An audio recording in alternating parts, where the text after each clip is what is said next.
Eagles. Eagles.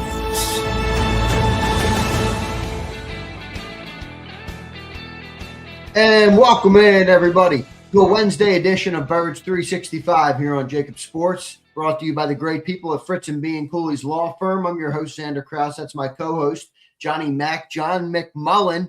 J-Mac, Wednesday now, a week out from NFL free agency beginning. We got a great show planned today.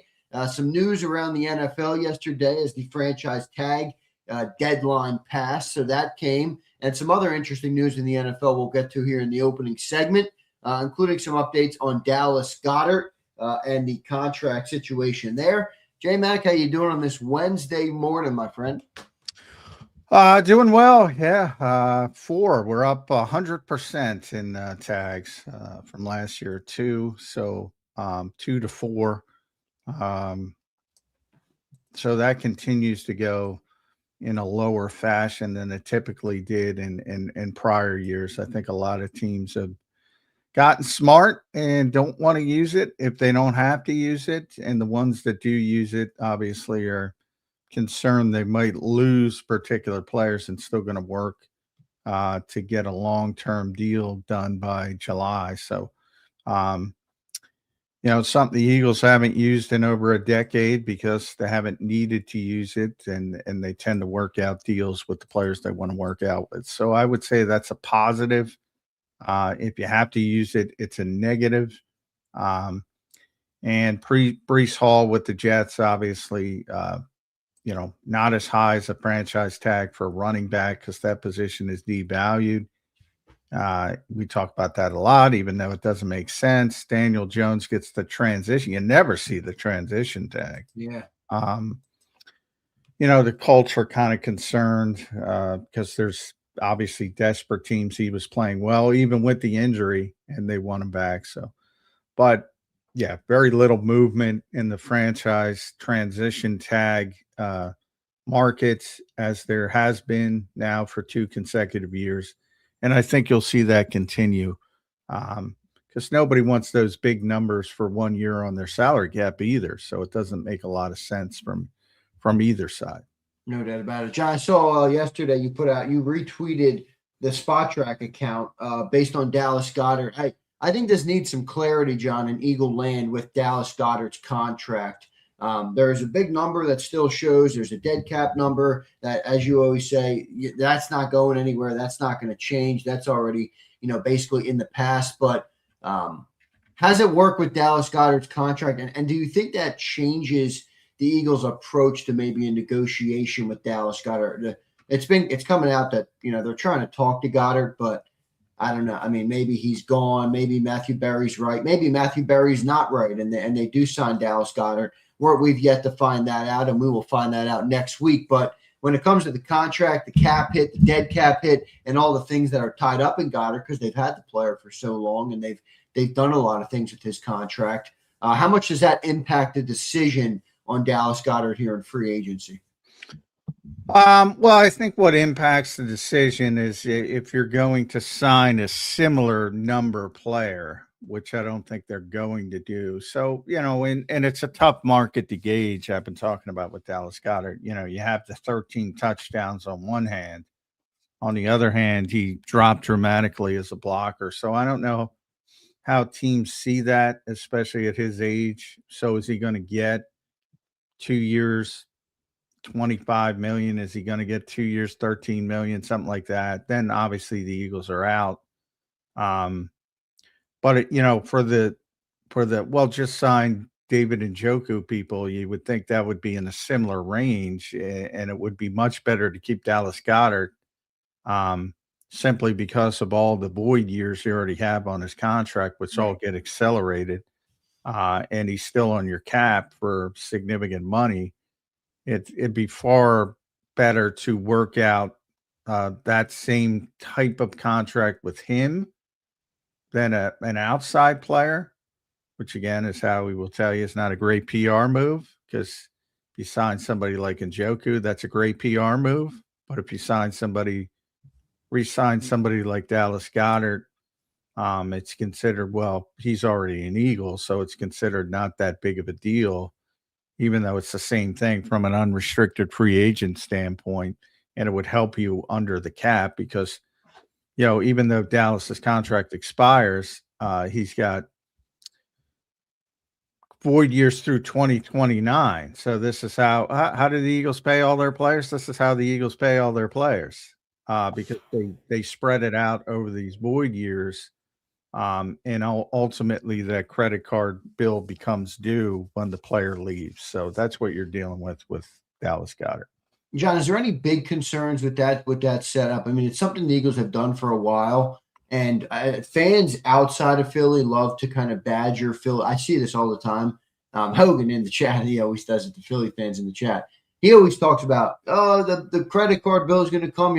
You're not going to be able to pay everybody forever. Is this something that Eagle fans should be concerned about, that the chickens could come home to roost, or is it something that's kind of malleable and how we can just continue to shake and bake, continue to push things off, continue to manipulate the cap, if you will, and keep creating the space he needs to sign the players he wants?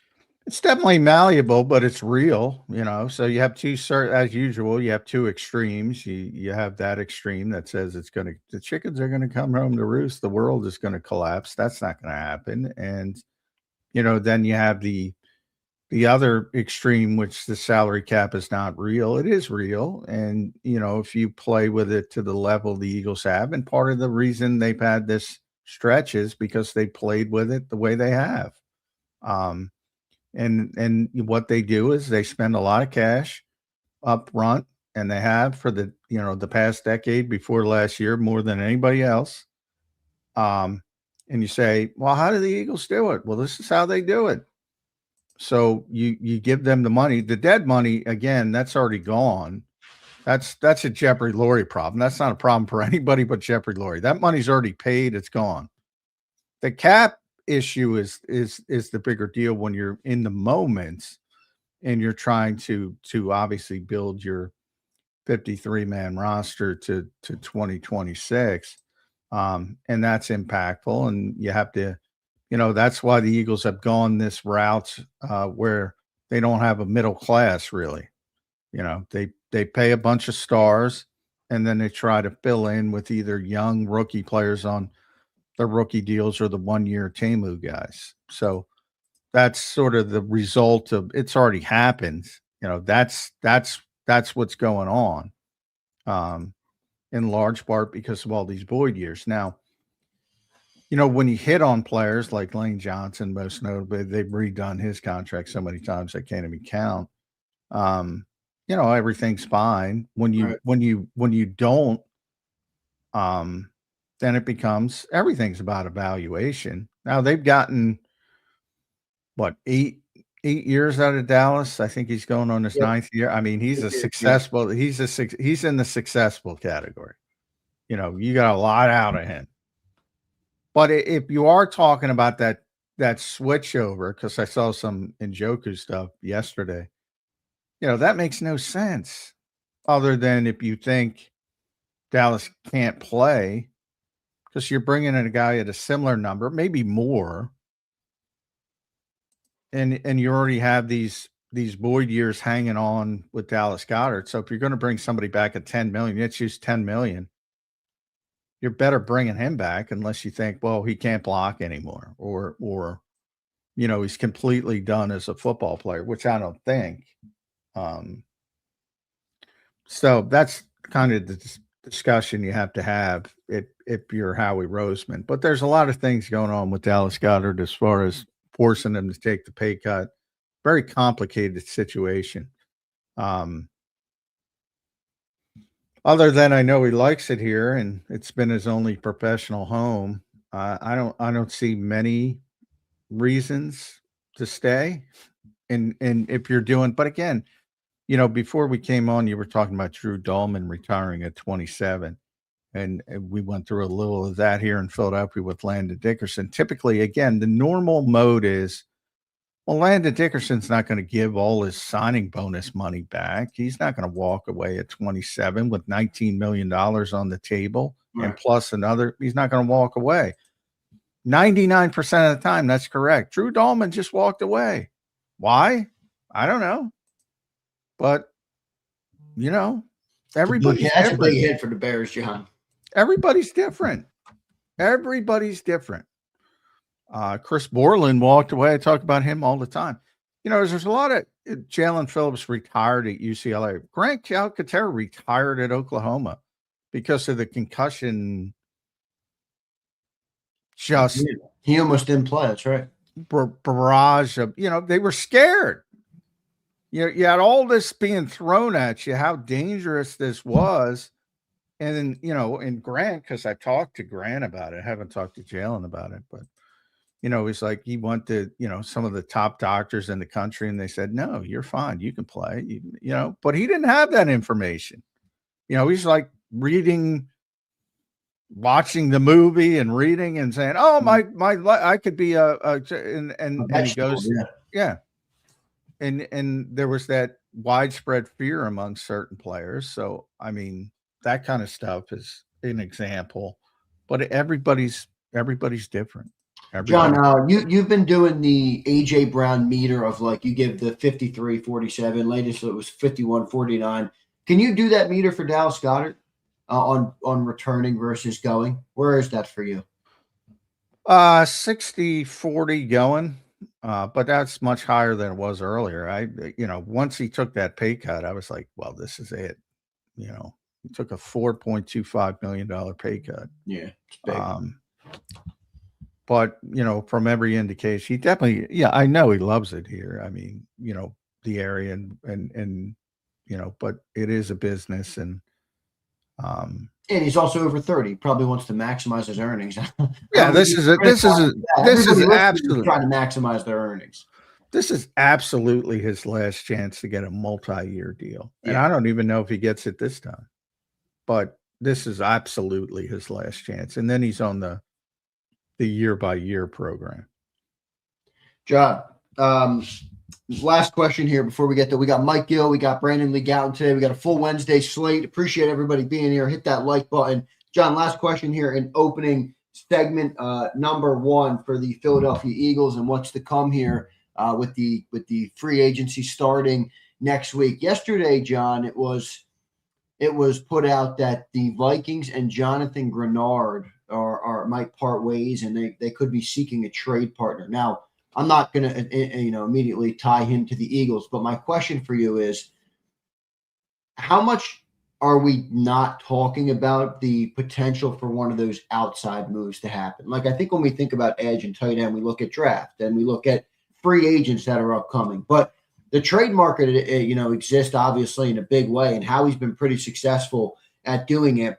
Grenard just reminded me, hey man, there's a lot of different ways to get players. It's not just free agency and the draft. How much of that do you think is relevant for the Eagles, and how much of that do you think they could be a player in this offseason in the trade market, whether it be at edge, if Phillips walks, whether it be at tight end, whether it be wherever, insert name here?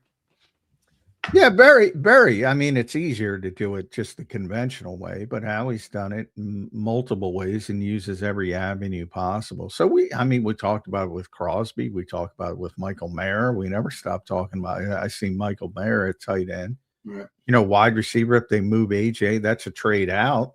You might have a trade in somewhere, if they can find somebody elsewhere. With Grenard, great player. I mean, yeah, I mean, he to me, he'd be a home run acquisition at his current contract. But the reason they're thinking about trading him is because they have cap space issues and he wants more money.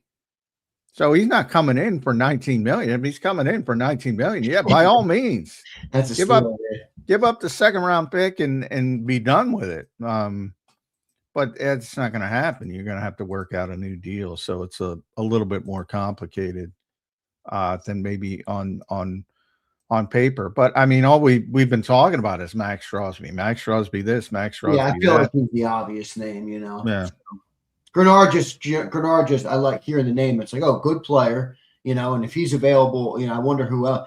Sometimes it's hard to gauge, obviously, because teams aren't always open about who's available, but you talk about it all the time, man. It's a business. People will move. Teams will move players. So, you think Grenard is a fit at all, or an option for them? Yeah. I mean, I think he's a great player, but again, wherever he's going, if he is going, wherever he's going, he's getting a raise. So I you're going to got have Tanner McKee in a fourth for you, Minnesota.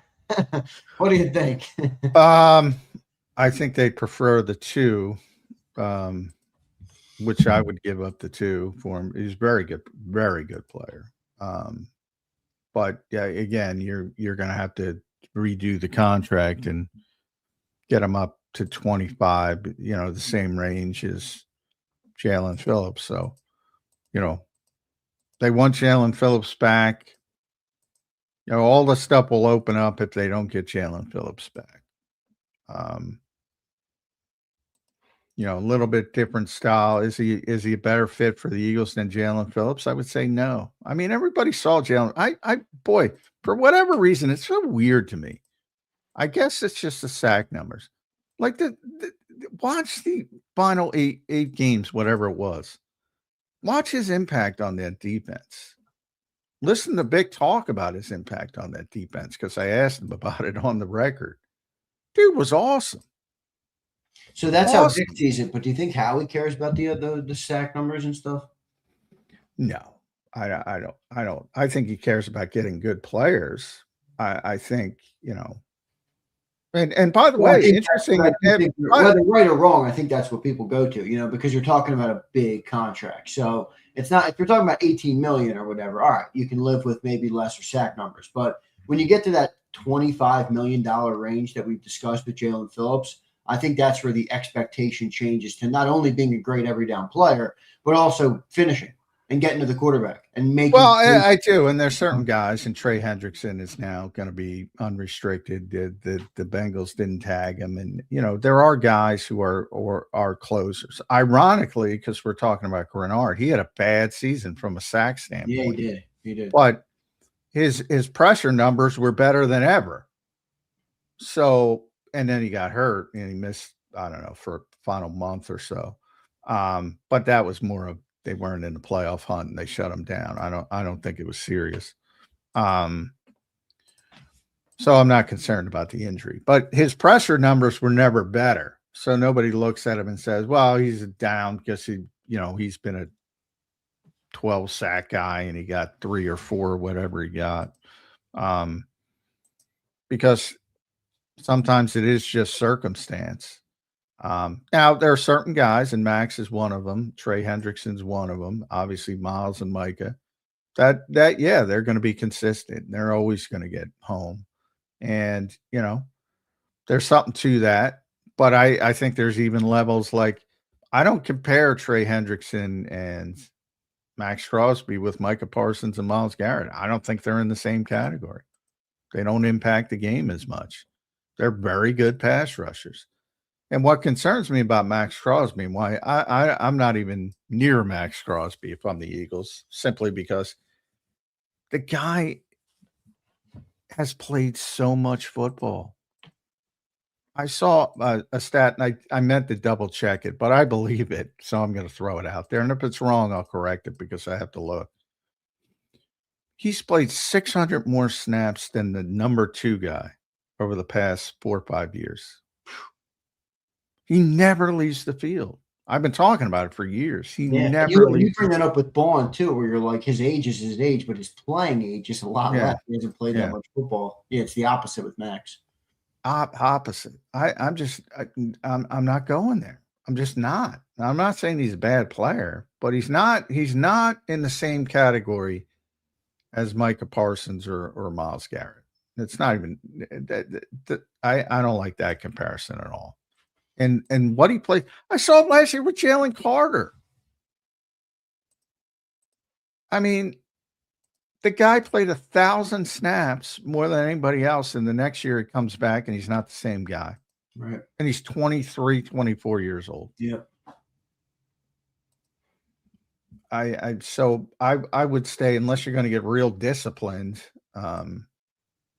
which Vic has, one of the few things you can criticize him for. He's not being disciplined with Jalen Carter's snap counts, so I don't think he'll be disciplined with Max Crosby snap counts. So yeah, I would go in a different direction. But if you're trading for somebody like Renard, you got to give up a 2nd-round pick and you got to give him a new contract. So it's not as easy. I just signed Jalen Phillips. We'll see what they end up doing. Free agency about a week away, everybody. Monday is the legal negotiating period, which kicks off. Wednesday is free agency, a week out from today. John, I think the legal negotiating period kicks off Monday at noon, if I'm not mistaken. I think it's noon, right? Yeah. Yeah. So stay tuned, everybody. We'll see if we get any news on that Monday or Tuesday, or we got to wait till Wednesday. I think it's going to come pretty early for a couple of these guys, Goedert, Phillips, maybe Reed, but I could see Reed holding off. We'll see what ends up happening with that. We got the great Mike Gill in the green room. John, we haven't talked to Mike in a few weeks. He made it home safe. Let's go to him right now. He joins us here on Birds 365. You can follow him at Mike Gill Show. Subscribe to his YouTube channel at Mike Gill Show and listen to him at 97.3 ESPN down the shore. Mike, welcome back to the program, my friend. How you doing on this Wednesday morning? I almost didn't get out in time. I was at the Doha airport. Man. I was at the Doha airport on Thursday at 2:30 in the morning. The very next day, it didn't go so well in Doha. That's unbelievable. Really? You were a lucky man. How is the Doha airport? I hear good things. It is the most unbelievable airport you've ever been to in your life. It is. Yeah. You could hang out in there for a week. So if I did get stranded in Doha, that would be a good spot to get stranded in. But yeah, I got out of there just in time, luckily. And the interesting part would be, you would have no idea there was anything happening or going on or nothing. You just are so removed from it. And when we got home, it was chaos. How was the trip? Good? Worth it?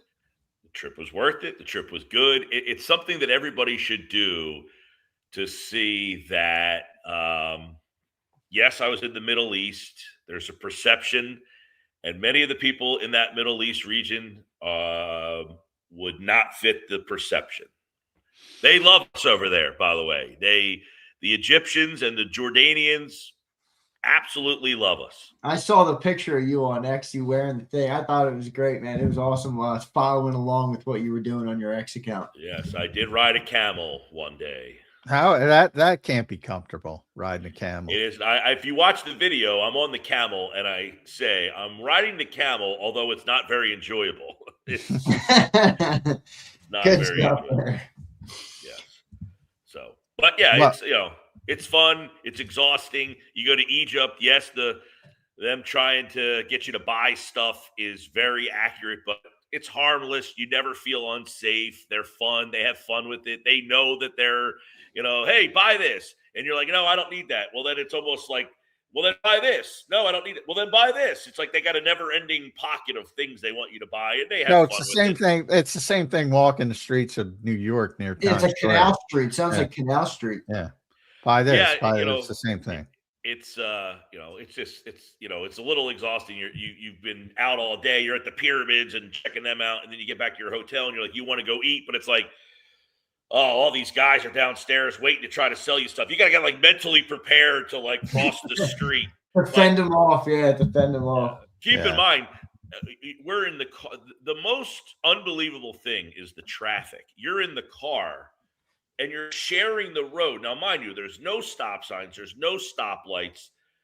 And you're sharing the road. It's like you're in the car. There's a 10-year-old kid driving a tuk-tuk. There's a camel. There's a horse. There's a donkey. There's a bus. There's a moped. And they're all sharing the same streets. It's just bonkers.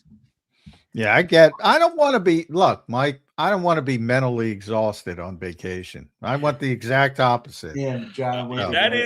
That is one thing you have to kind of, but you're there to see the pyramids and all the tombs, and that's what you're really there for.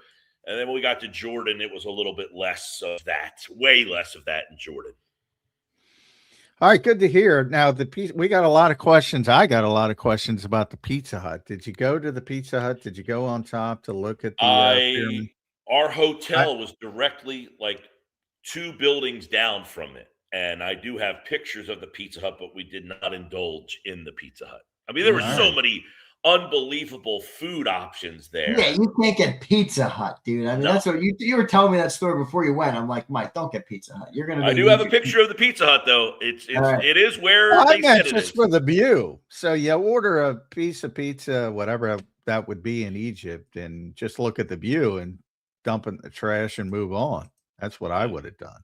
Well, I will say the theories that this is the best view were not correct. Like our hotel was 2 places down, and we were higher and had a much better view than I would think that Pizza Hut was a little lower.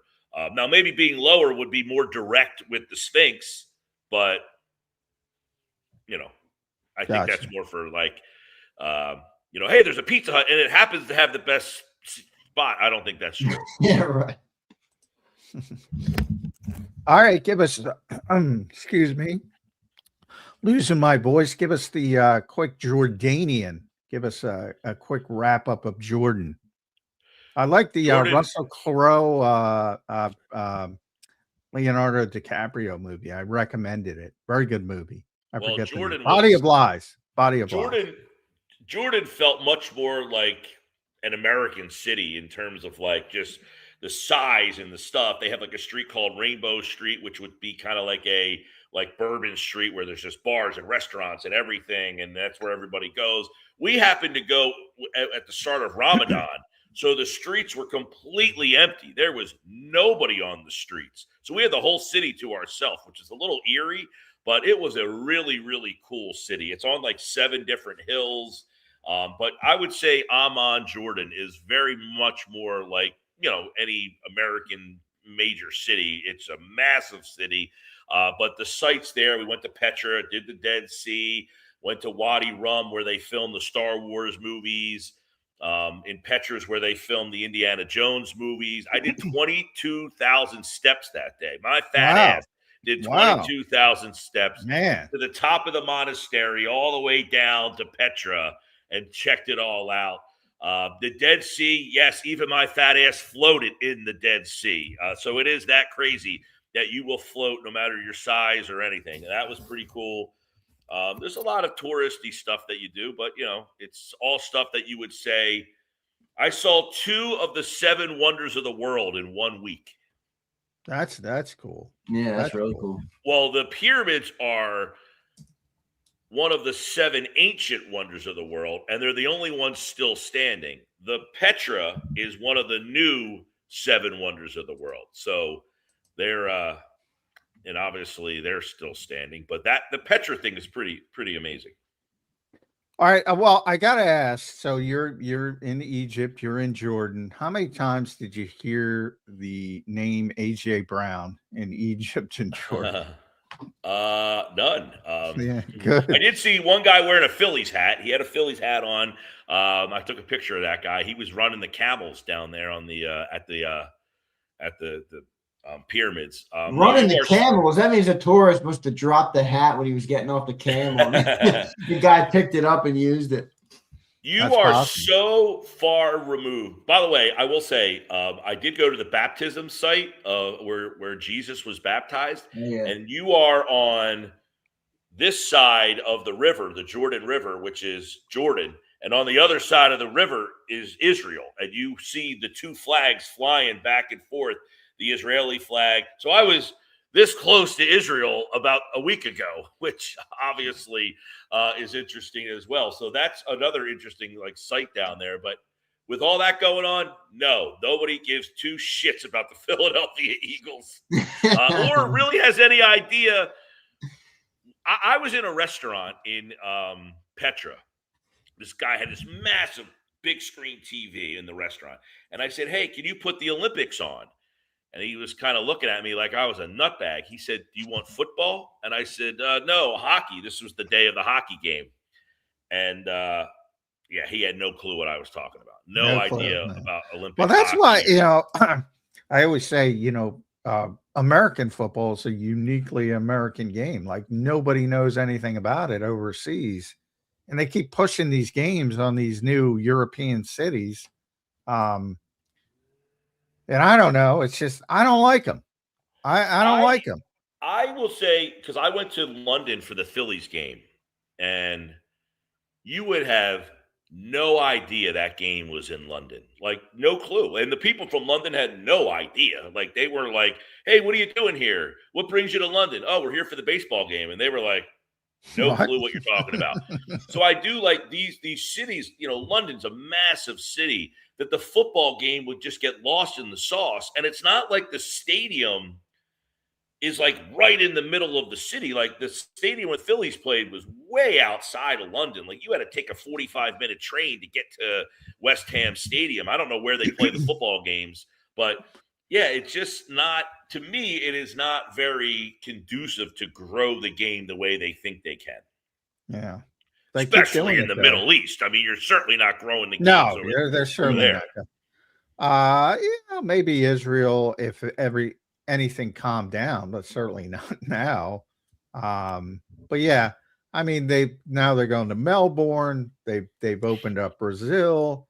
I just get no juice from these games. I think they're a pain in the ass for the players, the organizations. But man, people just chase that. If there's a penny out there, somebody's chasing it. Yep. Well, like I said, I went to the Phillies game, and it was an awesome experience. I mean, being in the stadium and going to the game and the energy there, and it was pretty cool. I haven't been to a football game like in that situation, but I got to imagine the energy is probably pretty good. But yeah, I can't imagine, like going out to South America where football is so big. Not that it's not in Europe, but even bigger down in some of these South American countries. When you go to Brazil and you're playing a football game there, I imagine that gets lost in the sauce. I would think so. And everybody I talked to who went to Brazil was like that. It was, nobody knows what's going on. They're trying to teach the game. Football's a hard. I say it all the time. If you weren't indoctrinated with NFL football, imagine coming into an NFL football game and understanding what the hell's going on. Yeah. With the over legislation, I talk about it all the time. It's impossible for new people. Yeah, it definitely would be confusing to a lot of the people out there. But nobody asked me about AJ Brown. This will be the first I speak. All right, how quickly did you get back up to speed? And we're like, I did have internet access, so you're about 8 hours ahead over there. So it was kind of like I would like at night when I was going to bed, I was kind of getting everything in the morning on what was going on back here. So I was kind of keeping up on stuff that was happening. I would think you're too mentally exhausted. You gotta come up with a plan to haggle with people all day. Yeah, well, you need a little mental unwinding to just kind of like, I need some normalcy back in my life here. Let me go see what's going on with AJ. That's the thing. AJ Brown's drama became normalcy for me, dealing with it became therapeutic for a second there. I have been on the side of, if you stop giving AJ attention, it'll go away. I feel like he just yearns for the attention. He wants the team, the fans, somebody to say, AJ, we don't want you to be traded. And he just keeps saying these things in hopes. And if you keep giving him attention, he keeps doing it, because it's like the Aaron Rodgers stuff every year. Is he going to play? Is he not going to play? Is he going to play? Is he not going to play? And then people talk about it because Aaron Rodgers just loves the drama. I think AJ just wants to hear that the team wants him and the fans want him. And if everybody just stopped giving him the attention, this would probably kind of dissipate and go away. Do I think the Eagles want to trade him? No. If they get an offer, would they trade him? Yes. They're not at the point with him where he's an untouchable, because he's at that age where you're right at the precipice of decline. And only the Eagles know whether that decline is going to come now or in a year or two. And we've seen it so many times. Julio Jones goes from 1,800-yard guy to 400-yard guy. And it happens like that. And there's a lot of guys like that. And then a lot of them is injury related. They get hurt and then they can never get back because, they're 30. And now they can't, you get guys like DeAndre Hopkins and Devontae Adams who were absolute studs. They get one injury and they're not the same stud anymore. Like Devontae Adams had a good year this year, but did anybody really like, oh man, he was a stud like he was in Green Bay? Not really. So if the Eagles feel like they can get the value for what's about to happen to A.J. Brown. And it might not be this year, but they might think the value we get now is worth it because next year might be the year that he declines. They would do that deal, but I don't think they're actively picking up the phone like, hey, we need to get rid of this guy. Do you want him or not? And I think that's where we're kind of at. Yeah, I don't know. Jimmy Sexton was out in Indy from all indications, taking the temperature of everybody. It really is a difficult situation to kind of gauge. I mean, if Howie's Howie and Howie lives up to his reputation, he's going to be stubborn and he's not going to give him away. But it all indicates everybody in this league thinks they're moving him, like outside of Philadelphia. And it's persistent. And usually when the smoke is there, the fire is going to follow. Mm-hmm. Well, I think it's such an easy connect the dots thing that everybody in social media world just starts to jump on board. And then, one executive's like, yeah, I think they are going to trade him. And then that catches like wildfire. And then AJ does no favors. He says stuff on Twitch. He says stuff on podcasts. He does, he gives the wink, which I think is ridiculous to try to read into that he's like, oh, the Patriots are my favorite. Mike, these sports guys podcasts, they're not helping. Yeah, I agree. Yeah. I agree. Micah Parsons, even the Kelseys who are entertaining when they started, Slay's podcast, you have all these player podcasts. You feel like you're in like a safe space where you can kind of joke around now because you're with other players. So you can tell little like wisecrack, little jokes, little inside jokes because they get it. And all the honks out there watching them, like we're just playing jokes on you. Now you're going to read into everything that we say together because we got the bro code going here. You know what I mean? So I don't put a lot of stock in anything that any of these guys, specifically A.J. Brown, say on these type of podcasts. But listen, I do think, if the asking price is a 1 and a top 100 pick, I wouldn't be shocked if Howie Roseman, if he got that offer, took that offer. I think he would say, look, the Seattle Seahawks won the Super Bowl. They got Jackson Smith and Jigba. Awesome. Who else do they have on that offense? Like at wide receiver that you're like, you've got to have it up. They got Rashid Shaheed in a trade who's kind of a one-trick pony and really didn't do all that much for them.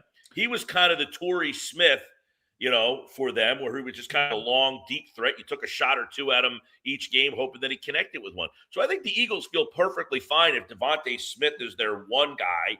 They would have to get somebody else on the other side, and there's some interesting options that you could go out and look at in free agency. Romeo Dobbs, we had him on at the Super Bowl. I think he would be an interesting guy to add here. I like Wan'Dale Robinson as possibly a slot guy.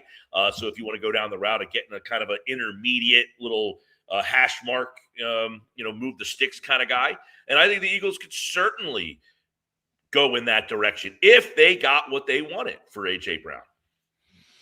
Going to be interesting. Compared to Seattle too. I mean, do you think the Eagles can be as successful as Seattle was with those, with the level of talent that they had as compared to what the Eagles have? I mean, the Eagles have been a very successful team, but they've also stockpiled a lot of talent on that offensive side. If you get rid of that, it is fair to wonder whether you could, replicate the success they've been having. Well, I think a follow-up question would be, though, we don't know what this offense is going to be. Sean Mannion, never been a play caller. We don't know what his offense is going to look like. We think we know what kind of principles he's going to bring here.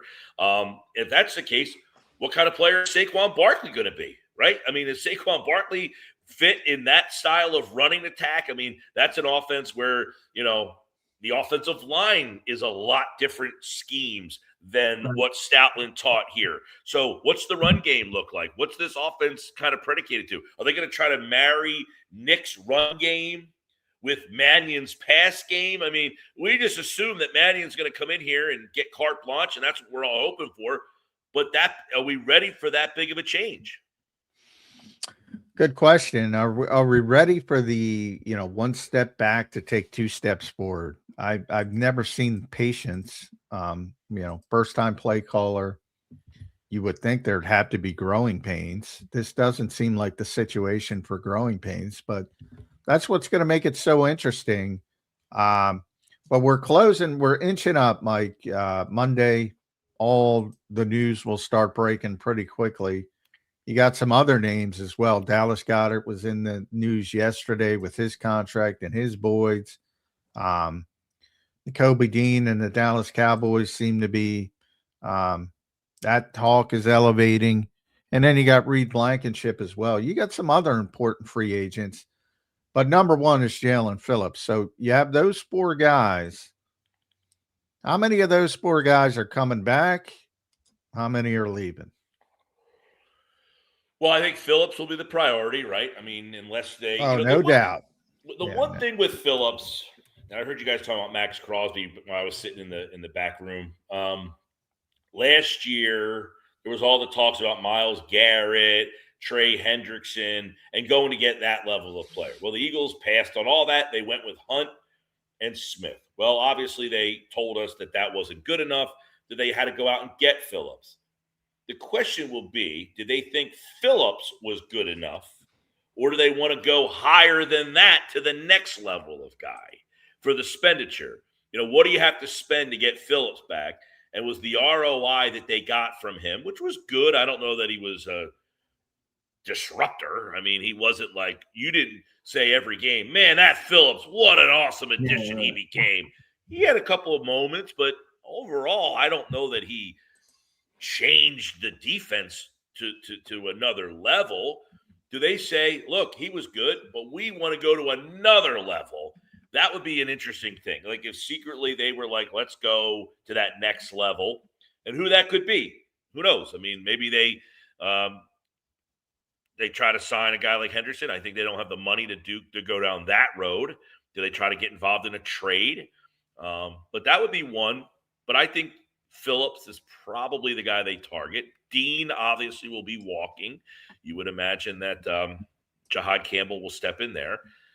Then you got Reed Blankenship, who likely will walk as well. Then you need to fill not only one safety spot, probably two, because you need a backup to that spot because Makuba has already shown that he can't stay healthy. So you got to get someone to start next to Makuba and then probably a third guy to kind of compete as the third guy with Sidney Brown, because it seems that they don't really trust Sidney Brown to be the third safety there. Then you got to find someone to replace Adoree Jackson.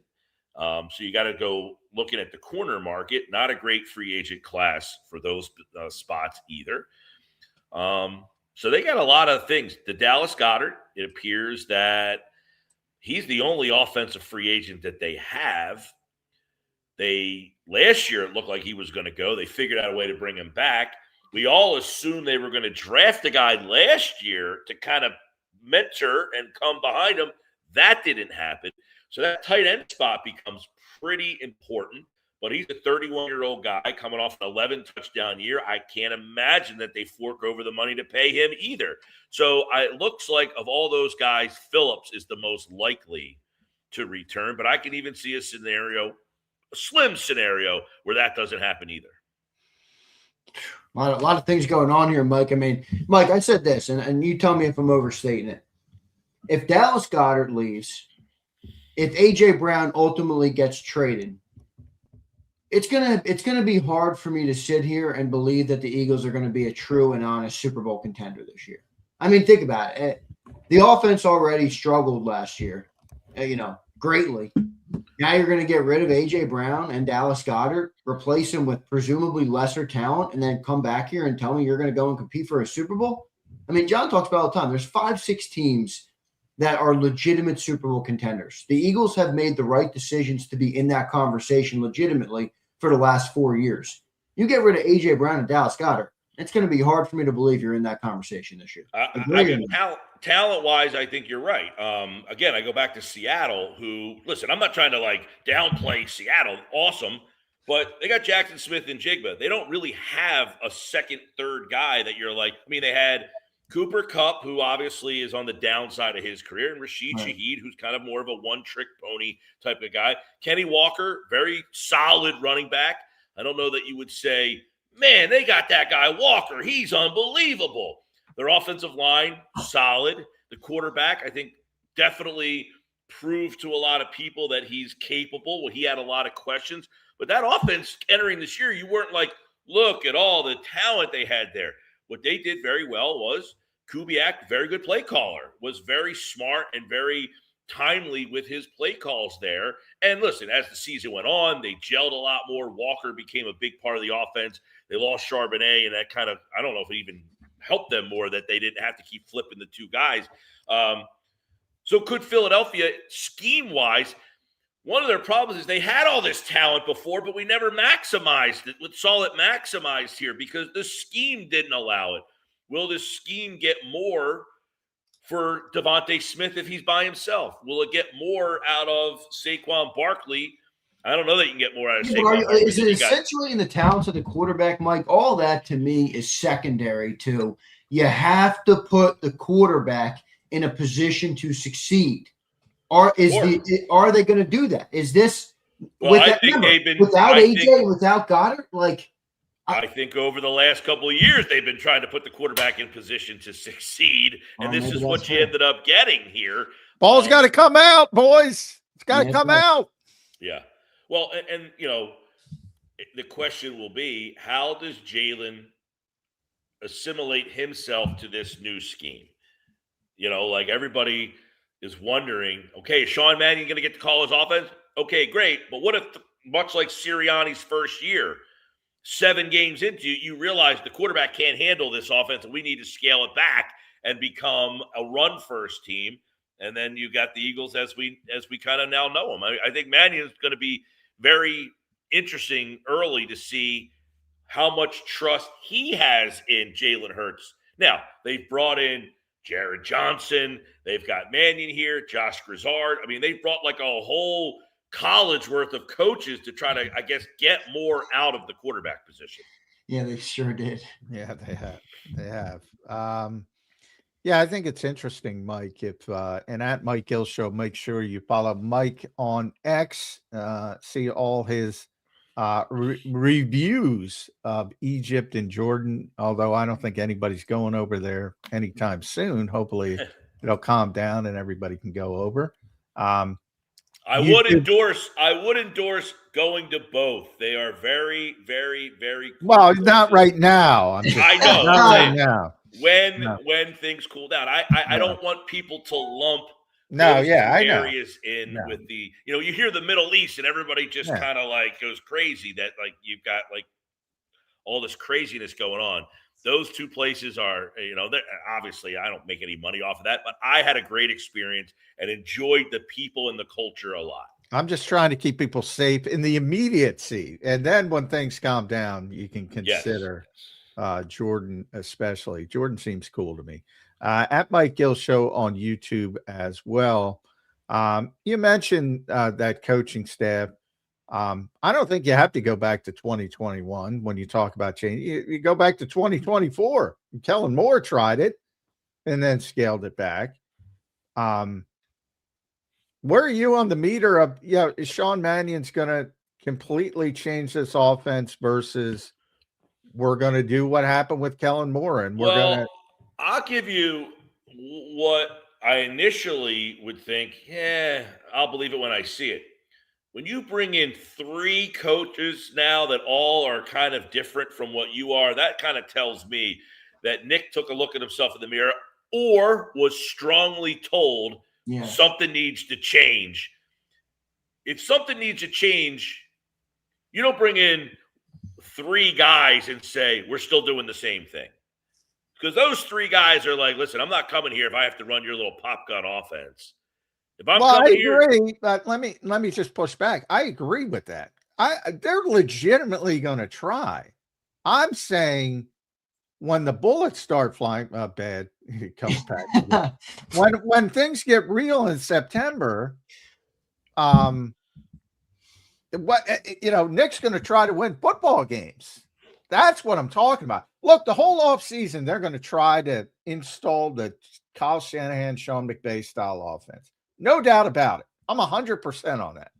I'm saying week 5, week 6, where are we, Mike Gill, on your scale? You think they're going to do it hell or high water and say, That's a great Sink or question. Is swim? if Sean Mannion comes in, that's the hard part is because at least Kellen Moore had some background. He Yeah, had a background. a lot. Mannion has no background of that his offenses have been X, Y, or Z.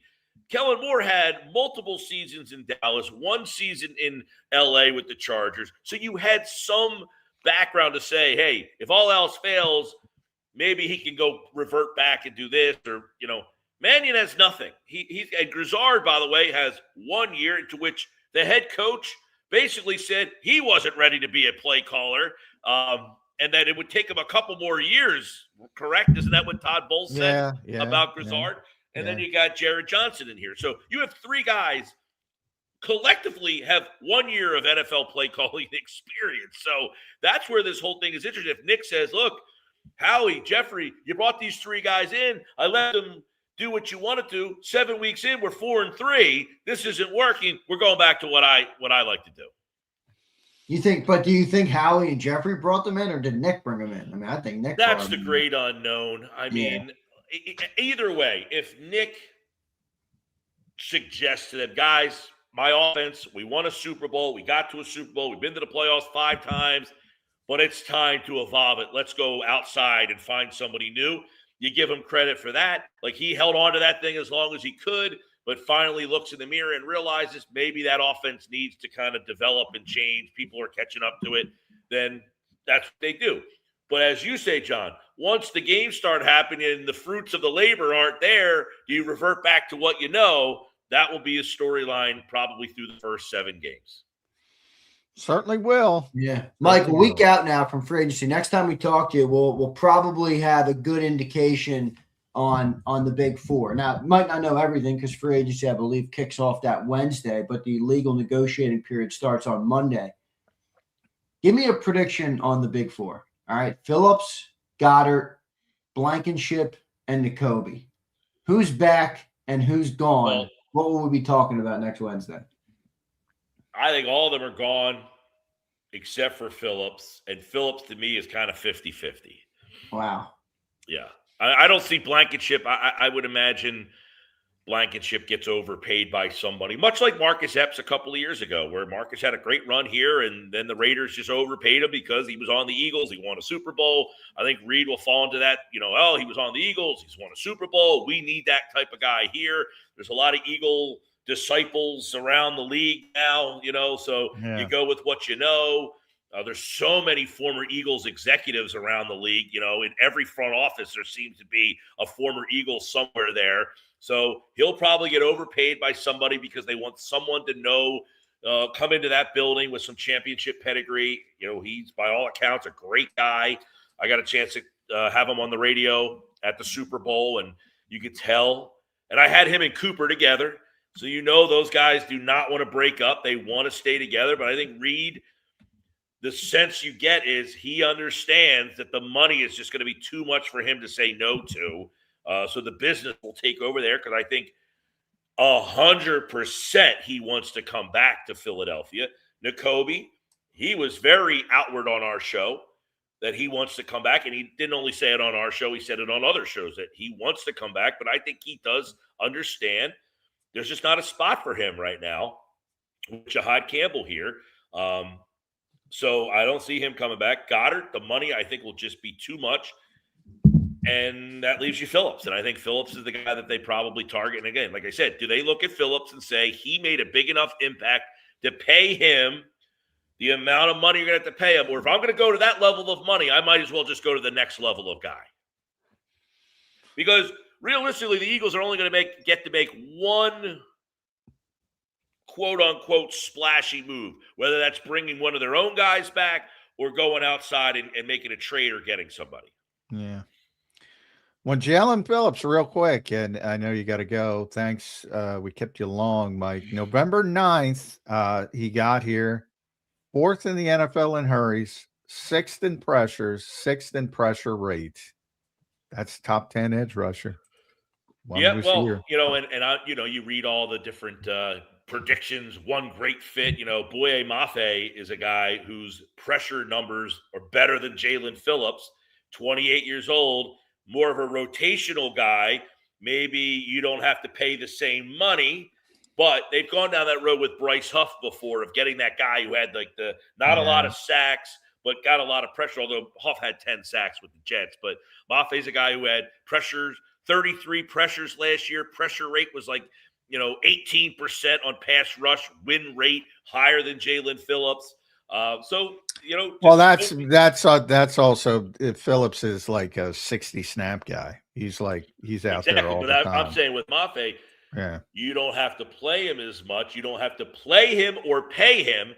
Is Nolan Smith ready finally to get an uptick in snaps, or do they say not really what we had hoped for? I'm not going to count on. I think Nolan Smith is more likely to get on the trade market than anything else at this point. Okay, and then you got Hunt, who I think Hunt had a solid year. He shows flashes. I'm very high on Jalix Hunt. Jalix Hunt to me has a massive upside. And if Jalix Hunt's the number 2 edge rusher this year, or if that's how the Eagles see him, if Phillips is back, I think to trade in Nolan. I just look and wonder if the Eagles say Jalen Phillips came in, he did a nice job, he was very good.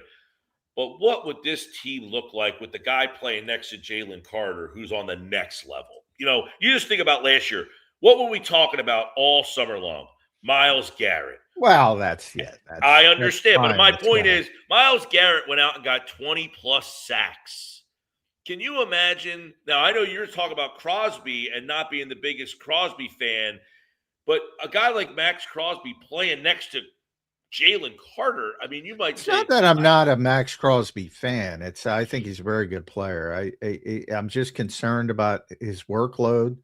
I'm concerned about what it's done to him. I'm concerned I can say the same thing about Jalen Phillips, who's missed time with an Achilles injury, a knee injury. I mean, he's had his own injury issues as well.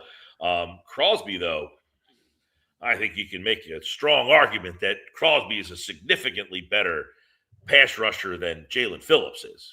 Oh, yeah. But I think, everything else, I don't think he's nearly as versatile. I don't think he's nearly as good versus the run. I think Jalen's a much more well-rounded player. And the weird thing about injuries is it's inverse. Like, Zach Ertz was the guy. If you play this game long enough, the injury rate's 100%. That's Zach Ertz. And unfortunately, Zach got hurt at the end of last season. Not the first time, but you get the point. Max Crosby has been playing at a breakneck pace for year after year after year after year. He's out there. He never leaves the field. I'm concerned about the tread on that tire is what I'm saying. And that's, look, again, I would say I'm concerned about Phillips getting a contract and all the injuries he's had. I think you can make that case for Trey Hendrickson, who, by the way, I just saw on my television, flashed a goodbye letter to Cincinnati. Yeah. So it looks like he's going to be, not only we know he's a free agent, but not going back to Cincinnati. He's got a lot of injury problems and tread on the tires. A lot of these ends, you get to that 28, 29, 30, you're waiting for, much like A.J. Brown, you're just waiting for when the decline happens. So that's where I think the Eagles are in an interesting spot here. What's it going to cost to get Jalen Phillips back? $25 million. It's my guess. Might be maybe more. Then okay, did you watch a $25 million player last year? Because I didn't. I didn't either, Mike. Yeah, I think he was. I mean, if you look at what edge rushers get paid, I mean, that's the natural, that's what you get paid. It's actually a bargain. Like we were talking about Grenard. At 18. I mean, he was productive last year. We're talking about, well, again, who was it's that? not last year. It's not last year. Josh Sweat, yeah. Inflation, NFL inflation. And that's the thing. If you're going to pay Jalen Phillips that kind of money, should you have reconsidered the guys that you let walk who got that kind of money that you decided you didn't want to pay that kind of money? Well, Josh, no, I don't reconsider Josh. Who's a better player, Sweat or Phillips? Phillips. Yeah. Really? I think Sweat. I mean, boy, I don't know what the disconnect is with Jalen Phillips. I don't think he's a disconnect. I think he's a good player. Well, first of all, I mean, these discussions, it's fine to have the discussions. Like that's not a debate. Like he is the Eagles' priority. That's their priority. If they don't get Jalen Phillips back, make no mistake, it's not because they didn't want him back. It's because they had the walk away number and they walked away. And everything from that point forward is contingency. Now, people might be happier if the contingency ends up trading for Max Crosby or signing Trey Hendrickson or doing something else or getting Quiddy Pay or Adopa Owe or anybody. But it's all a contingency. Everything from that point forward. Their priority's Jalen Phillips. I don't get he had a huge impact on that defense. They took off when he got here. And they look like what Jeffrey Lurie called the Super Bowl defense. Both these guys, you look at Jalen Phillips, Josh Sweat, they both average about 7 sacks. So neither one of these guys are these like crazy sack artists. So for the people out there that are like, they don't get sacks, neither one. Josh Sweat had 12 this past year. He's had double digits twice. But on average, they both get about 7 a year. The one difference would be in the playoff game, Josh Sweat was all over the field. I don't know that Jalen Phillips even stepped on the field. I don't remember at all. Well, Jalen Phillips, was in Miami for the vast majority of all of his career until he got I'm talking here. about this year on this team. And I go back to what I said a couple of weeks ago. Well, the defense, I was very disappointed. Everybody talks about the offensive problems. The defense was not good. The defense was not good in that game. Right. And the defense in the fourth quarter at home had the lead not once but twice. And you and I both said that. I agree. Yeah. I agree. So, but overall, if Jalen Phillips is your guy to shut that down, I need that impact. I got that impact from Josh Sweat. I did not get that impact from Jalen Phillips. Well, remember, Quinyon Mitchell also had 2 picks in the second half of that playoff game, guys. The offense didn't do squiggly shit with it. Oh, listen. Again, we said the offense was horrible, but they found a way to give you 2 leads in the fourth quarter at home. Fair enough. Mike, thanks for joining in, bro. Appreciate you. We know we kept you long. You had great stories from Egypt and Jordan. I'll tell you this. You haven't quite convinced me to book my ticket. I'll say that, but it did sound like a pretty damn good trip, so I'm happy I got home safe. I had the best lunch of my life in Jordan. What was it?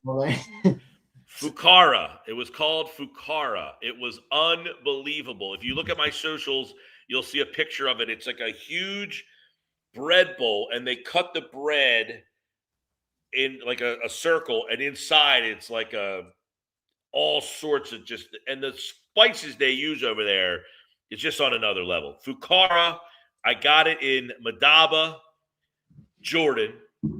So it's like a Jordanian pot pie. Is that what we're saying? I would say more of like a stew. All right. That sounds interesting. I'm happy you enjoyed it. Mike, thank you, man. We appreciate it. Make sure you guys follow him at Mike Gill Show. Subscribe to his YouTube channel. Listen to him at 97.3 ESPN. Mike, thank you, brother. Talk to you next week. Thanks, buddy. There's Mike Gill joining us right here on Birds 365. Great stuff from Mike Gill there. Johnny Mac, interesting segment as we talk about Egypt and Jordan and all the things alike. And then we also brought up a good topic, John, before we get to Brandon Lee Gouton that I want to get to here. You brought up Nolan Smith, and it's funny. I don't know if you read my mind or what, but that's what I want to talk about before we get to BLG is not necessarily if they're going to trade Nolan Smith, but is there any other players right now that you see, and obviously you mentioned Nolan already, but that could be on the out, that the Eagles could look at as the best value right now is trading them because maybe they've identified they're not in their long-term plans or the player's not going to fit or whatever the case might be. Are there any players you think the Eagles could be looking to move on from via trade this summer outside the ones that have been obviously mentioned?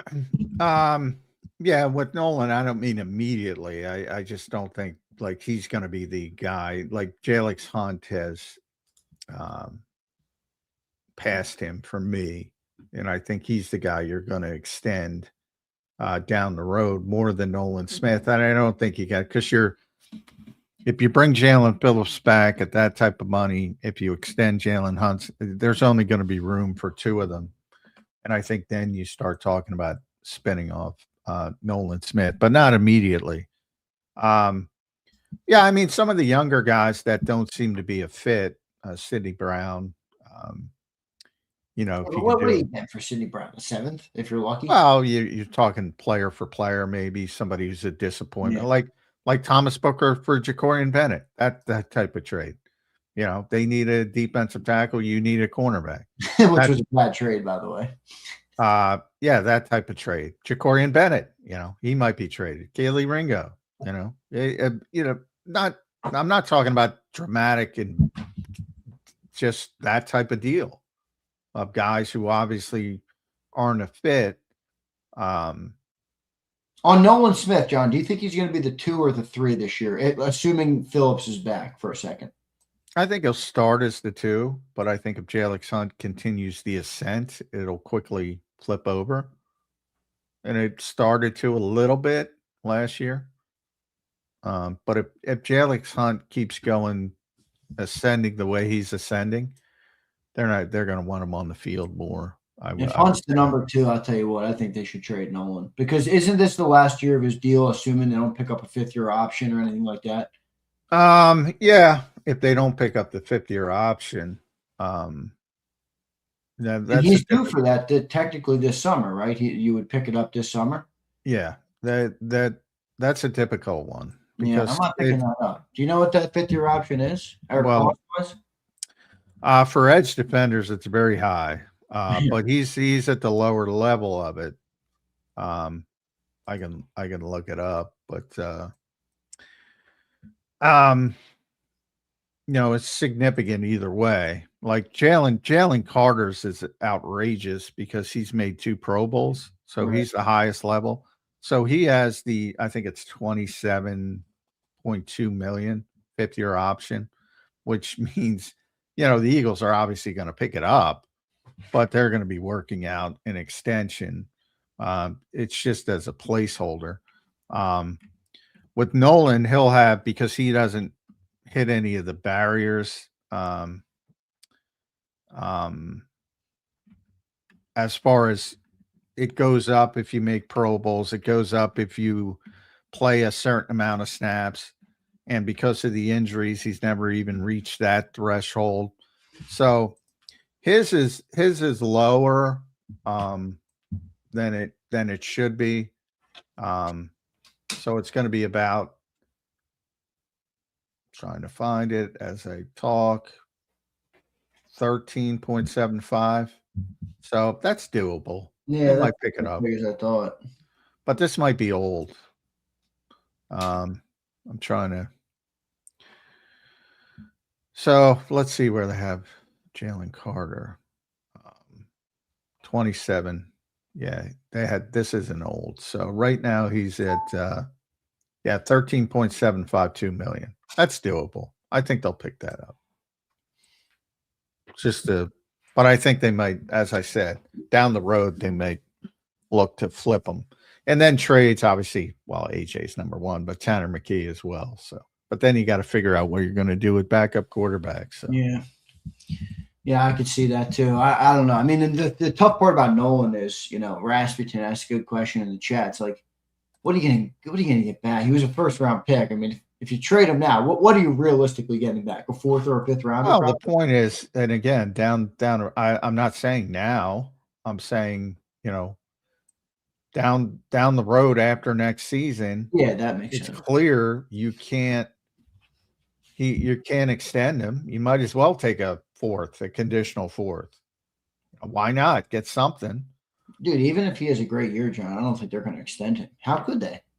I mean, maybe if he has a great year, then you extend him and not Jalix.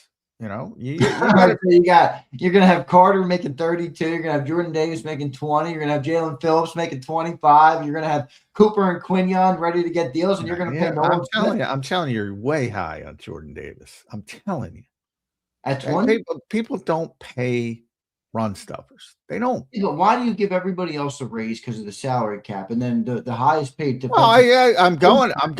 I went 15 because the last guy got 13.5. I am giving the raise. Who's the last guy? I thought there was a couple making 17, 18. Vita. Well, you're talking about Vita Baez, and I'm not. First of all, put Dexter Lawrence aside because he's the one. Yeah, I agree with that.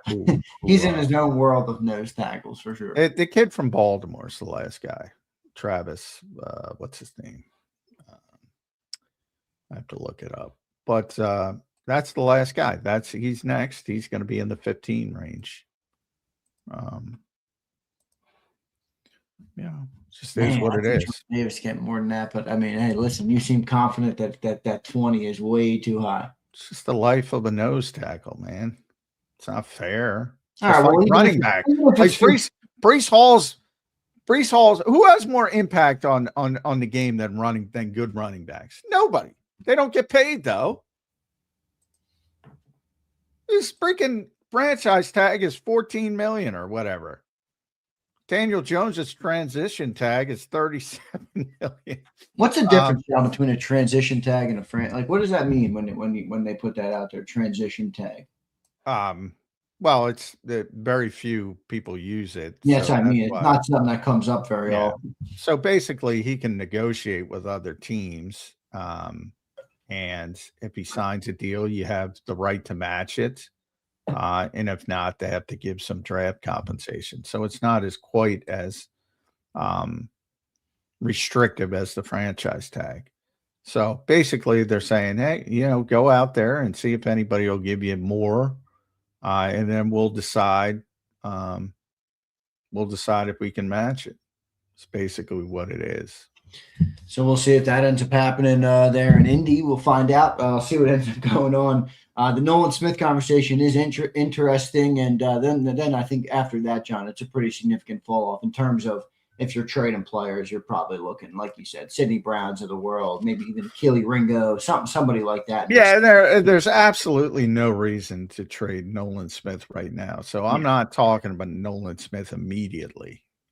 I'm talking down the road when you're probably going to have to make a decision between Nolan Smith and Jalix Hunt. And right now I'm higher on Jalix Hunt, and maybe I'm wrong, he could have a great year. He's got significant talent. He's got to stay healthy. He can turn it around. Yeah, we'll see what ends up happening with it. John, a week out from free agency, are you feeling strongly any one way or the other about the big four? You think it's 3 are gone and 1 returns, Jalen Phillips? Is that where your mind is right now on the big four? Real quick on the transition tag, because it hasn't been used in so long. You don't get draft compensation. So you just have the right of first refusal. So you can match it, but you don't get anything back if you decide not to match it. So that's the difference. But what were you saying? Just the big four. Are you feeling like it's one comes back, Jalen Phillips, and the other 3 are basically? No, I still think Reed will be back. I'm 2 out of the 4. I'm leaning. Nakobe's gone. Nakobe's the only one that I would go 90%. He's out. Dallas, I think, is likely out. Reed, I think, likely in. Jalen Phillips, I know they want to get something done. That if somebody comes in and like I heard somebody say, well, the Cowboys can go, epic fury, to use current events, on the Eagles and sign Jalen Phillips, Reed Blankenship, and Nakobe Dean. The problem with that is nobody has less cap space than the Dallas Cowboys. Now they'll just redo Dak Prescott's deal and create a shitload of space, but they're not going to have significant space when it comes to other teams who can really do whatever they want. Number 1 is the Titans. Cap space, Chargers, Raiders have a ton. Commanders maybe is who you got to worry about. They got a ton of space. I just got a notification on my phone, John, as we sit here from nothing major. Ian Rappaport tweeted out, good info on the latest on A.J. Brown. So that notification comes across. I'm like, all right, let me click on that, see what it's about. So he quote tweeted Mike Garafolo, who puts out from Good Morning Football. And I'm not listening to the clip, so I can't hear exactly what Mike's saying. Obviously, I'm on the show. But on Howie Roseman's Quinnen Williams-esque ask for A.J. Brown if he's going to consider trading the Eagles wide receiver. Well, then he's back. So, I mean, Exactly. Quinn, I guess you want to want. yeah. I mean, he's back then. But the question is, does he want to be back? That to me is the bigger question. I don't know. There's all different dumb teams out there, John. I wouldn't rule it out. Well, yeah, you can never. It only takes one dumb team like the Dallas Cowboys. But I don't think you want to trade him to Dallas. So Quentin Miller, I'm looking it up. The Cowboys gave up Mozzie Smith, so a nothing player who was a first round pick that did nothing in Dallas, a second round pick, and the hire of the Cowboys or Packers first round pick. And the second round pick's in 2026, the first round's in 2027. So they gave up a first round pick, a second round pick, and a player. Well, he's not leaving. If that's the case. That's a lot, John. That's a lot. No, he's not leaving. But to me, the entire AJ Brown thing to me has been about whether AJ Brown wants out. And I've said it, I don't know how many times I've said it. It does not make sense from a financial or business perspective for the Eagles to trade AJ Brown right now. Yeah, it's never made sense. But if the player's so unhappy, you got to get rid of them, addition by subtraction. Then you take what you can get. And Howie's very stubborn. And if he's going to be that stubborn, but remember, it's March 4th. You still got 5 days of being stubborn.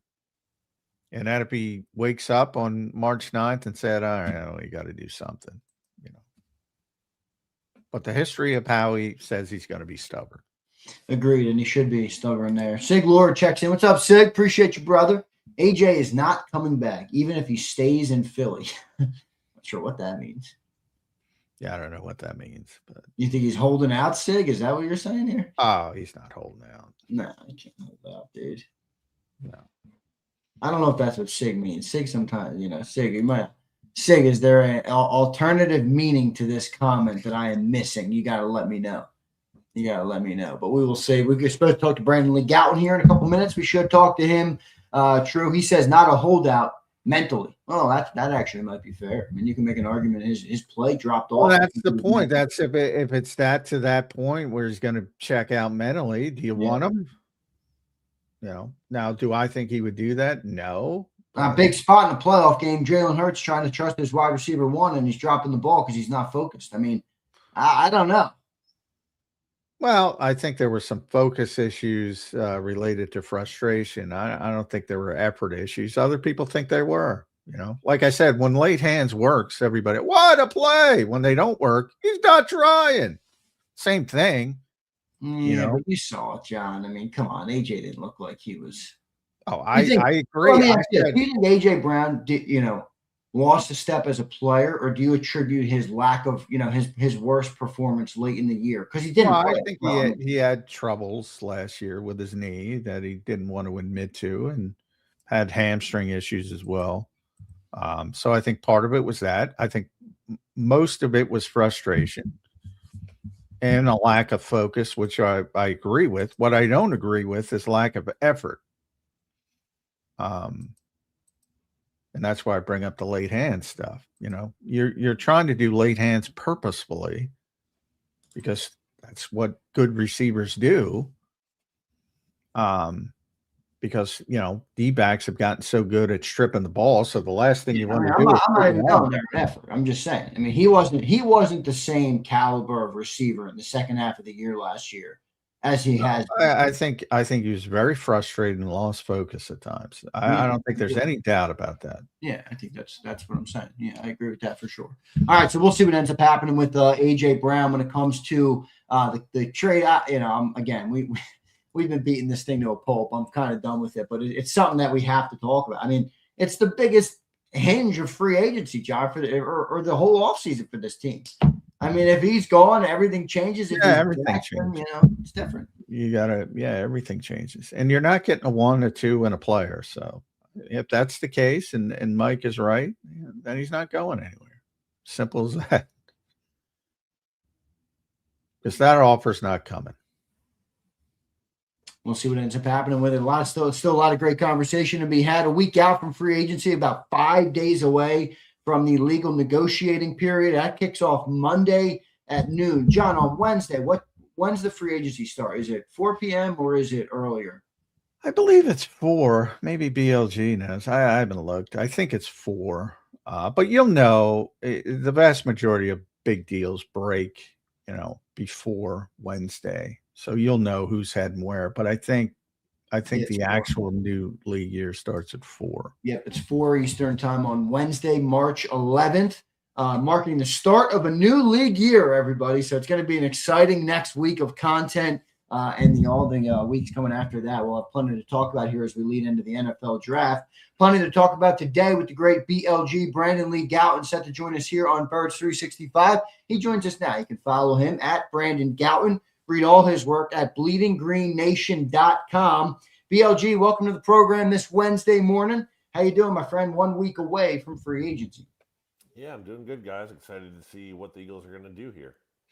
I see the free agency tracker is already up at bleedinggreennation.com. So everybody go check that out.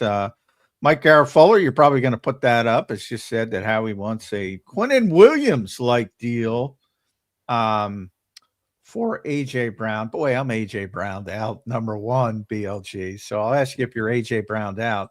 And if it's true, and the Eagles and the Cowboys sent a 1, a 2, and a player for A.J. Brown. If that's the case, he's back.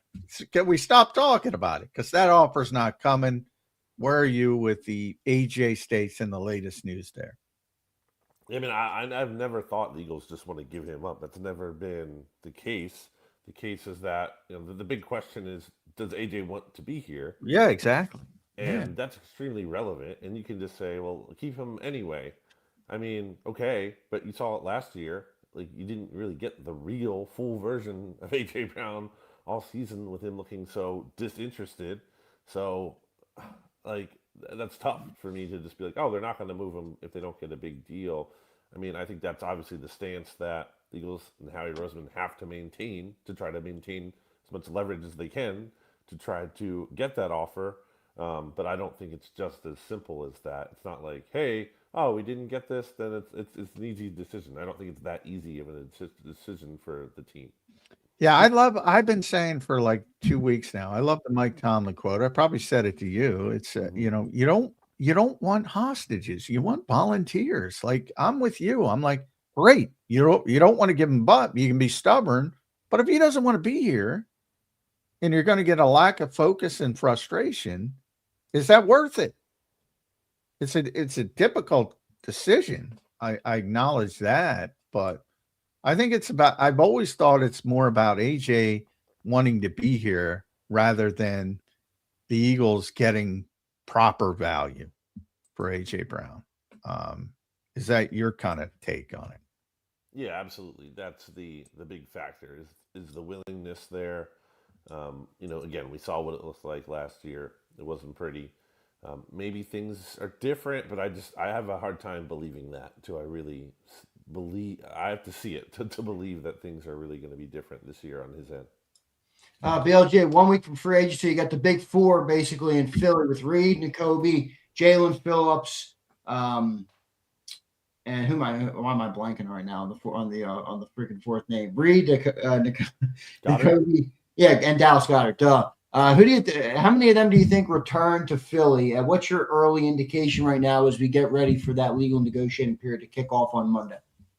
Yeah, I think it could really depend on. I think Jalen Phillips, that's really the first domino that might have to fall, or at least the Eagles ideally would like that to be the one. Because let's say Jalen Phillips ends up signing elsewhere to a number that the Eagles don't feel comfortable reaching.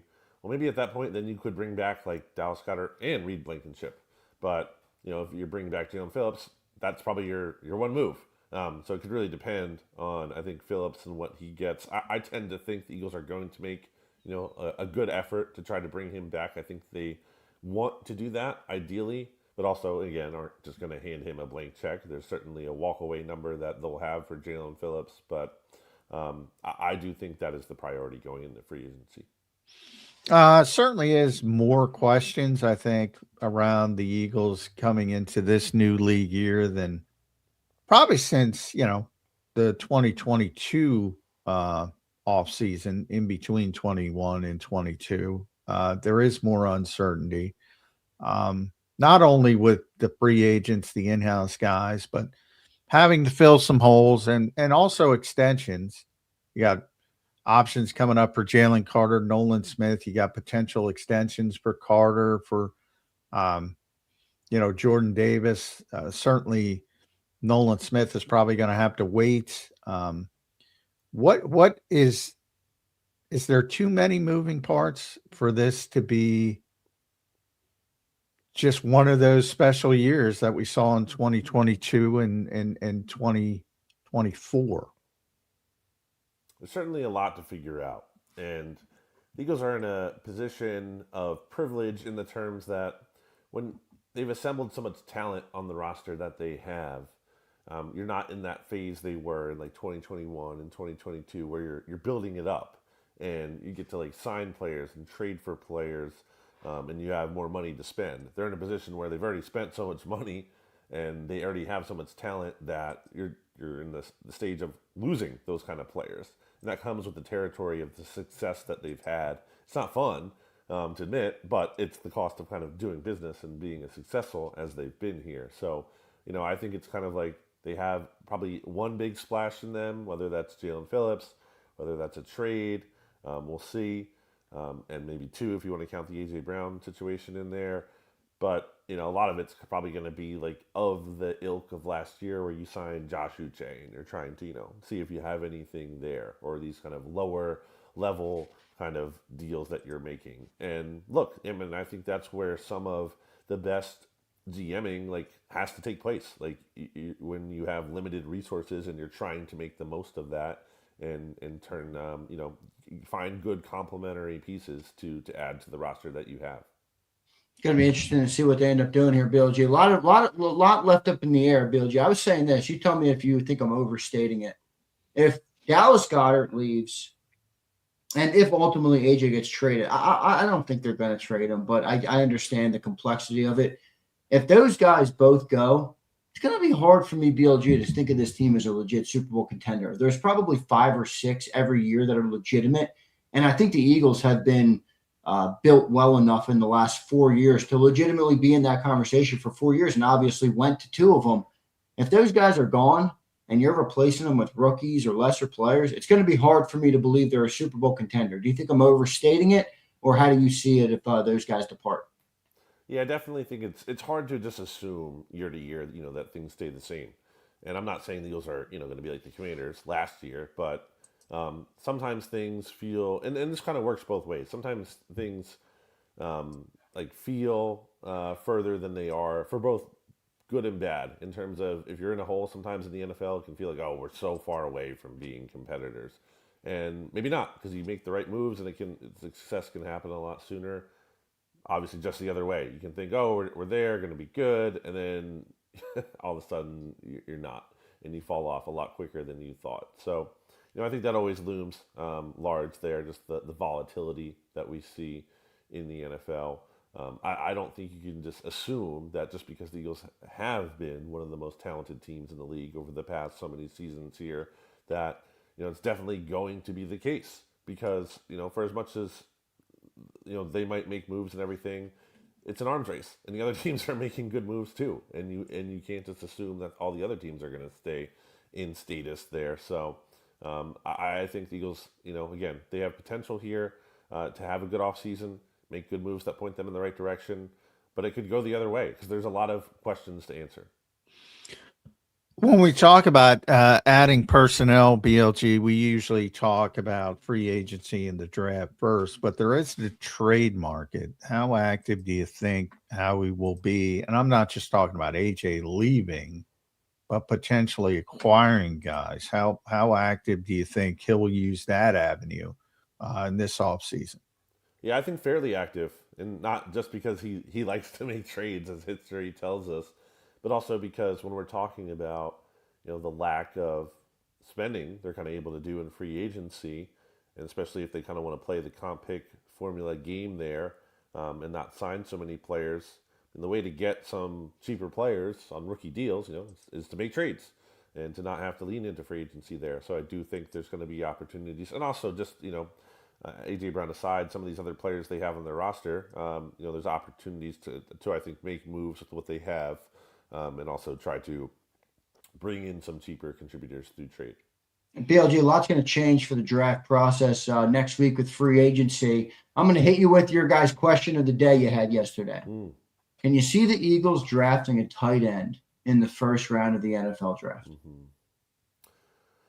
I think if Kenyon Sadiq makes it to their pick, which, looking maybe less likely after his combine performance, I think it depends who else is on the board. Obviously, it's always the caveat. If there's an offensive tackle that they really like, obviously they're going to go tackle. But if Sadiq is there, and then you're looking at, some other positions that aren't necessarily like, tackles, it's high quality positions, then yeah, I think it's possible. I think I lean unlikely just because they haven't really valued tight end in that kind of way. I think Howie Roseman, his hit track record tells us he thinks he can get one later on than the first round. But there are exceptions to every rule, and I do think if the right circumstance lines up, could happen, and should happen from a standpoint of, hey, they have nothing at tight end, but I also don't think they're just going to go into the draft by that point thinking like, okay, here's where we're going to get our answer, and they shouldn't because they need to have done more homework to that point. No, well, everything changes. But where are you? Interesting. Just for my own personal edification, like I think everybody looks at off-ball linebacker and say, see how we drafted an off-ball linebacker last year, first time since Jerry Robinson. I'm not sure he did. I think Howie thought maybe he was drafting an edge rusher. And Vic said, hey, you know what? He's an off-ball linebacker. What do you consider the Jerry Robinson thing done? And maybe, hey, they will draft a tight end. Maybe they'll draft a safety. There's some good safeties in there as well. Or do you think that Howie actually was trying to get an edge rusher when he drafted Jahad Campbell? Yeah, I just think that's more of the exception. And also, it's late in the first round. It's 31. They traded up. Yeah. But they were trying to trade up to, I believe, 22 is what the first spot. For sure.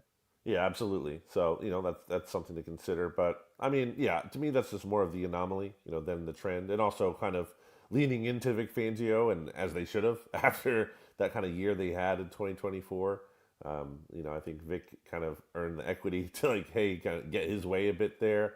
And obviously the uncertainty with Nakobe Dean at the time too. We didn't know what he was going to look like last year. So I think there were a lot of things that went into kind of that being a different situation than the norm. Certainly was. Nakobe, since you brought him up, a lot of hype with the Dallas Cowboys. They don't have a ton of cap space, but they're going to rework Dak Prescott's deal, and that'll get most of it back. I think they're 50-something million over the cap as we speak. And it makes a lot of sense for Christian Parker to sign Nakobe Dean. Could you imagine a world where Nakobe Dean, Reed Blankenship, and Jalen Phillips defect to Christian Parker? That would be like the epic fury of Dallas trying to take over the NFC East, but they just don't have the cap space. But with Nakobe, I'm at basically 99% he's out. Reed Blankenship, I'm about 50-50. Where are you with Reed? Yeah, I lean towards Reed being gone. I just think when you look at what the Eagles have done in terms of their spending, I don't think they want to spend on a player who's in that, quote unquote, like middle class range there. Yeah. Again, I think that could change if, let's say, they lose, they can't re-sign Jalen Phillips, and it could end in a situation where they have the money, and if he's one of the better options for them and he's still out there, then yeah, they could bring him back. But I just don't think he's going to be one of their priorities. And I do think another team would be smart to pay him good money, because I think Reed Blankenship is a good player who can bring value in leadership, in helping his teammates get lined up on defense, like which he's done here, and I think it kind of goes undervalued from perception standpoint. So I do think he's going to get a nice little payday, and I think it could be bigger than what the Eagles want to pay him. Quick follow up on that. Sorry, Zander. Is I hear what you're saying. If you don't get Jalen Phillips, you should have extra money, and maybe you can bring other guys back. But don't you have to budget that to the edge rushing position in general? If they gotta move quickly if they don't get Jalen Phillips back, and it's going to be expensive wherever you go. Whether that's a trade, whether that's Trey Hendrickson, arguably more expensive if you go get a Max Crosby or Trey Hendrickson. And even if you go to the second level, the Quiddy Pays of the world, the Adapes of the world, it's still going to be heavy because those guys get paid. Don't you still have to budget that money to the edge rushing position? Yeah, I mean, potentially, unless the trade market, if you're talking about someone on a rookie deal, becomes available. But yeah, generally, probably yes. From the standpoint of if you don't have Jalen Phillips, you have Nolan Smith, and you have what else do you have at edge rusher? Alex Hunt. Alex Hunt. Yeah, how could I forget? That's it. Like that's literally all you have, and Jose Ramirez. Jose Ramirez, yeah, big so, CFL star. Yeah, not the Cleveland Guardians baseball player. So you have to do something. Yeah, if you don't bring Jalen Phillips back, there has to be some other kind of pivot. Now, it's possible like you don't like your options there, and all this is the game too of like the order of operations. And if players go off the board, and all of a sudden you had something lined up, and now you're in a situation that you didn't expect. That's all part of this. So absolutely, that you would think they have to make another move, and one that involves money if they don't keep Phillips. But it could be a situation where again things dry up, and maybe you just use your resources elsewhere. Would you do the Max Crosby? Where would you attempt to make a trade for Max Crosby if you were Howie? I mean, I'd be checking in on the price for sure, seeing what that is. I think ultimately, while I'd like to have the player a lot, it's not about the player. I think the player's great. I do think just from a financial and draft asset perspective, it's probably not going to be the most cost efficient kind of deal where, I don't think Jalen Phillips is a better player than Max Crosby by any means. But I think when you account for, draft picks, age, salary, all those things, like I think you could find a more cost efficient option out there. So yeah, I'd be looking at it because obviously there's a price where it's just a no brainer for them, but I just don't end up thinking that's going to make the most sense. And I also think other teams are going to be more desperate to get him than the Eagles will be. You know what scares me about Max Crosby, BLG? Guy never leaves the freaking field. Which is funny because a lot of times you'd be like, oh, he can't stay on the field. But yes, he's played so much that I agree. It's unbelievable. I mean, it's like, and I didn't check. Somebody put it out there. I meant to check it, and I have to check it. Over the past 5 years, he's played 600 more snaps than any other edge defender in football. It's like another whole season. Yeah. I mean, it's unbelievable. I'm just pulling up his numbers. 1,080, 1,082, 926, 906. Last year he got hurt at the end. He was on a pace for 900. He was at 935 in 2025. I mean, we just saw what it did to Jalen Carter 1 year. Like I'm concerned about the Jalen Carter extension.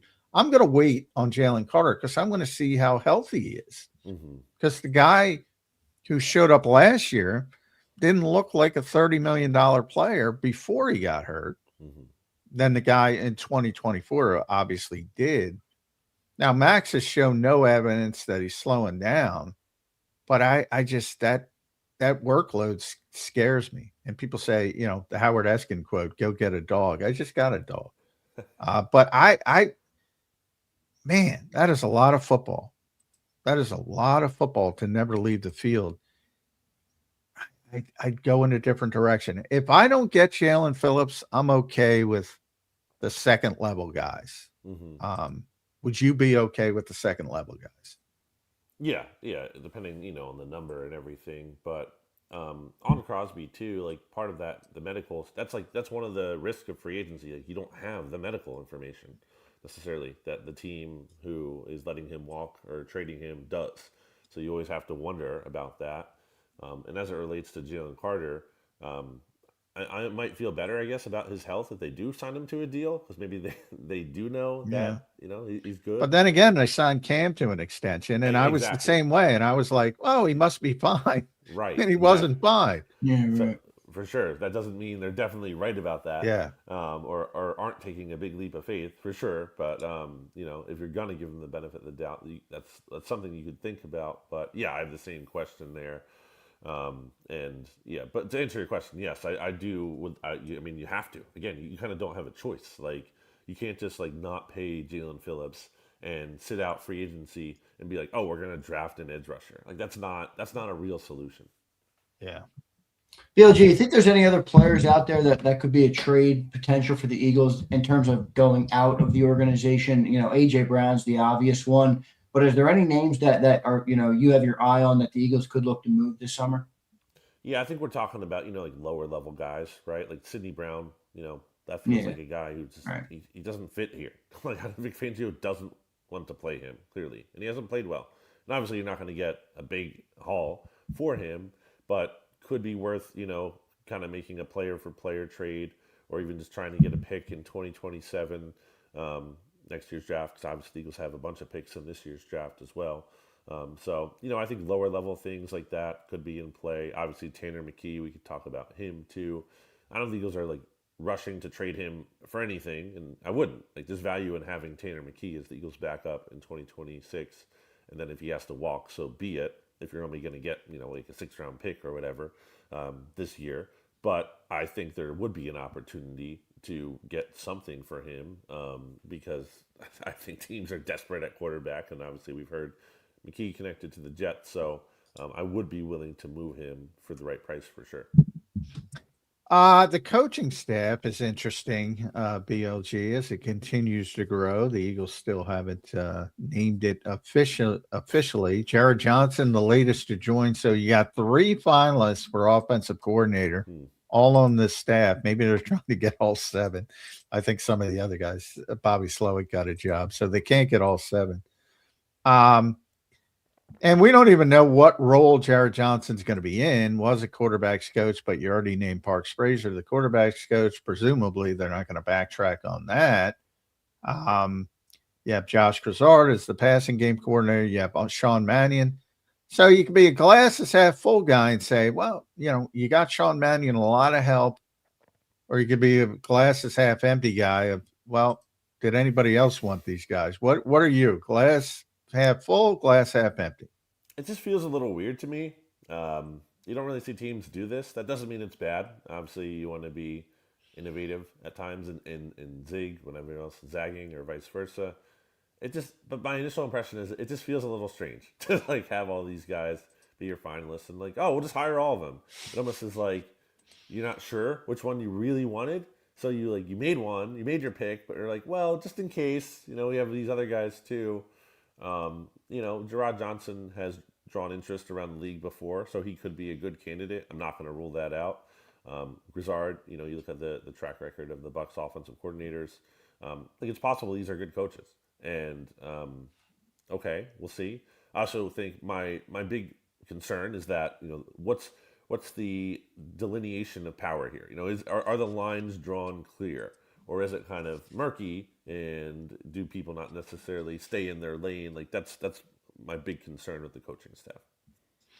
We're going to see what ends up happening here, BLG. Lot of things up in the air with this Eagles team. Feels like more than most of the past off seasons. Where they've been so good. So I think we've all had a great sense of confidence, rightly so. I'm not feeling it as much right now this summer, but still a long way to go. How do you view the offense right now in terms of when they first made the changes and hired everybody? I think we all thought West Coast was coming. I don't know that I'm feeling that anymore. I think they might be doing a little bit more of trying to fix the run game. How much do you think the offense is going to change, and how have you shifted on that since the hiring of Mannion and Grizzard and all these guys they've added? Yeah, the talk at the Combine last week certainly really crystallized around the priority being the running game, like the Eagles fixing the running game, and obviously moving on from their run game coordinator ultimately. And Jeff Stoutland, I think, signals that as well. I mean, I agree that the run game has to be better than it was last year. It was terrible. Like that's certainly true, but it almost seems to me in that approach, they're thinking that as long as we get the run game fixed, either the passing game will also get fixed, or it won't matter as much because we have the run game to lean on. And I don't know that's the case. Like the passing game definitely needs to be a big part of this too. And Jeffrey Lurie's history would tell you about how much he cares about that as well. So there is a lot up in the air with this offense. Again, it's not just like set it and forget it. Like it's been for these past couple off seasons. There just hasn't really been much in flux. I mean, last year it was like their right guard was different. There's going to be a lot, or could be a lot, depending on what happens with AJ and then Goedert. There could be a lot of changes here, just with personnel, not even just talking about scheme here. So, again, it could all crystallize. It could be a great thing. I think after what we saw last year, changes are needed, but just change for the sake of change, doesn't necessarily create a solution. At Brandon Gouton, make sure you follow BLG on the X platform. As I said, Bleeding Green Nation. Make sure you bookmark that. Your Eagles free agency tracker. He'll have all the rumors, signings, everything going on. Some little bubbling Dallas Goedert news. The Boyd's on his contract became a little bit of a thing yesterday. Report on David Njoku from Elliot, our buddy Elliot Shore Parks. To me, if you're going to sign Njoku because of that Boyd money, wouldn't you want Dallas Goedert back? Because at least you can manipulate the contract a little bit better from a cap standpoint. You don't have to accelerate all that Boyd money right away. I'm starting to think, Dallas was one of those guys after he took the $4.25 million pay cut. I was like, well, he's gone next year. Yeah. Are you still in that? Yeah, he's gone no matter what. Or is there some malleability there? I tend to lean him being gone. I mean, Matthew Berry from the Combine had that column about where he's hearing that Goddard's definitely gone for what it's worth. We obviously saw Josh Sweat last year, certainly not seemingly eager to be back after having to take a pay cut. Yeah. And think about that, going back to last year from the Goedert situation, like that drug on into what, like May or so? Like that was going on for quite a while. And also the way it was talked about last offseason was that like Goedert was a goner. Like it seemed like, or at least there was a lot of thought that was very well going to be the case, that he was either going to get traded or cut. Obviously it didn't happen. The point being, like, I don't think it was very easy for the Eagles and Goedert to agree on that pay cut that he ultimately took. I think it's fair to wonder how much that factored into his lack of effort as a blocker last year, which was really stark. So, it could be a situation. I do think the Eagles have interest in bringing him back, but I also think that Goddard's not going to give them like a team-friendly discount or anything. I think he wants to go to the highest bidder, and that ultimately might be elsewhere. Yeah, the blocking. Yeah, I'm starting to think maybe that was the issue because it was such a dramatic downfall. And it's like, well, maybe it's like, I put it all on the line I won a Super Bowl and you're telling me to take a $4, but maybe I'm not going to stick my face in there. I don't know. Cause it was a pretty dramatic fall off for Dallas Goedert in the blocking game. And if it's really, it's like two sides of that equation. Is he not doing it because he's angry at the organization, or is he truly descending? And neither of them are good. So, but it's strange to me, BLG, that you would say 10 million. I'd rather have Dallas at 10 million than David Njoku at 10 million. You prefer one or the other? Yeah, I would go Goedert at that point, especially again with the options you would have as a new contract at that point. But I think Njoku is the kind of player, if Goedert leaves and you don't get him back, that they could be looking at in terms of a buy low, maybe just kind of like a 1 year option. Also, kind of seems like a fun guy. Just at least I'm seeing what we. He's a good player. I just mainly because of the Boyd stuff. It's like It's just easier from a cap perspective if you kept Dallas Goedert, but maybe you can't. Maybe it comes down to that. So, all right, we're almost there. We're almost there. BLG, you got a bold prediction before free agency kicks off? By the time we talk to you next week, we'll probably have an idea of who's coming back, but I think one thing we haven't talked about much, BLG, you, me, and everybody across Eagle Land is there any other free agents the Eagles might be interested in? It's kind of been talked about as their own guys a lot. Any bold prediction for us before we go into free agency next week? Yeah, I don't think we see them sign anyone in terms of like, big move from the outside. Yeah, I right. think they do want that comp pick thing. But let's say I think they make a trade or a trade. Obviously maybe it can't officially make the trade to the new league year, but I think a trade, at least one trade will the terms of a trade at least will be leaked out by the before next week. A trade. I like it. All right, BLG, good stuff, man. Make sure everybody follows him at Brandon Gowton. BLG, thank you, man. We appreciate it. We'll talk to you next week. Thanks, bud. Thanks, BLG. There's Brandon Lee Gowton joining us right here on Birds 365. Appreciate him doing it today. Good segment there. John, we got about 5 minutes left to play here on a Wednesday edition of Birds 365. John, I'll ask you the same thing to close out the show today. A lot of talk about the guys in the building already. What about the guys not in the building, John? Any other free agency targets? I know it's been kind of talked about by Howie that it's a maintenance offseason in terms of signing your own guys, but they are losing 20 players, John, which means they're going to have to add 20 or not legitimately add 20 in free agency, but you know what I mean. You got to replace the guys leaving. Who else do you think they could sign? Any other names stick out to you? Where do you think the price range would be? How do you think the Eagles handle free agency next week, and how much of a player will they be? No, they're not going to be a big player at all. First of all, it's not a good free agency class. Number one. Number two, John, last year we had like 12 team moves. Yeah, but those came later in the process. Those 1 year guys, the high profile guys sign first, and then you'll see a trickling. They'll sign a bunch of 1 year guys when things get later into the process. But to BLG's point, March 9th to March 11th, that's when the big deals happen. And then the leftovers start to trickle in. So, the only way I see them signing a relatively big deal early on is if Phillips leaves and they quickly pivot to somebody else. Then it'll be a relatively big deal. Other than that, I think you're going to have to wait a little bit, and it's going to be the lesser deals that will eventually come, but that'll be the second wave, not the first wave.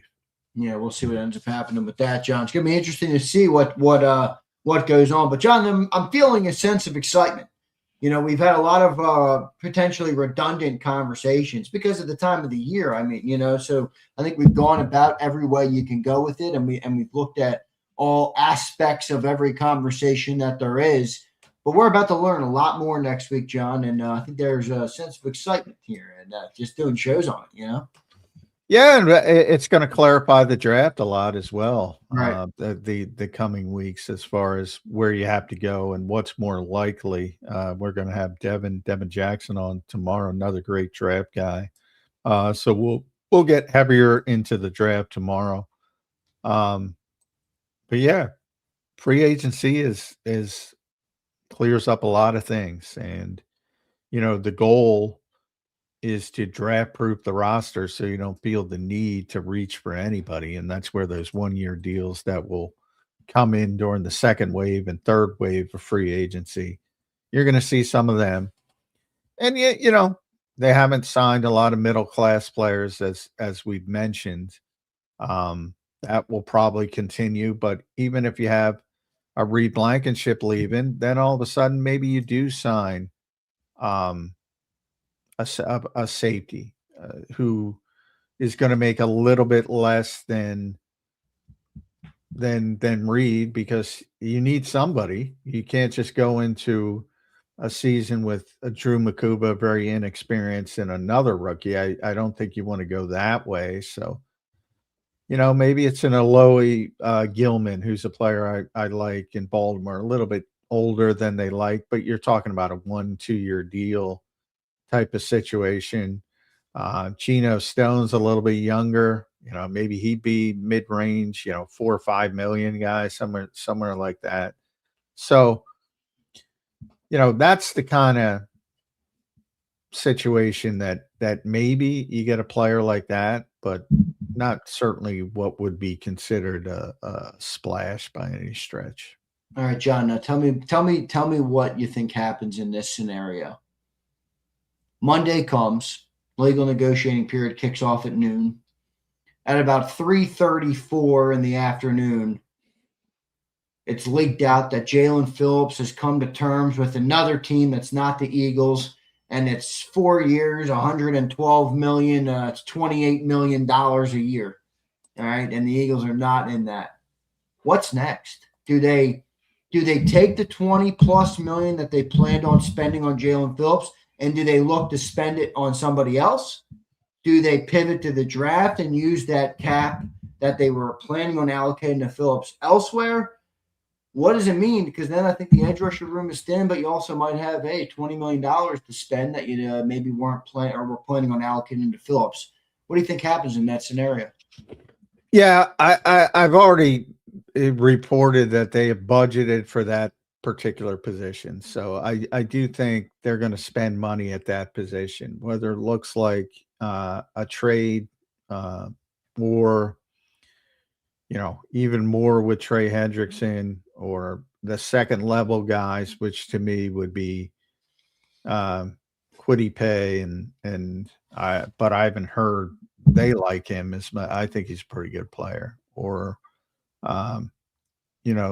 Adofe's getting more hype from the Chargers, so my assumption is they would like him a little bit better.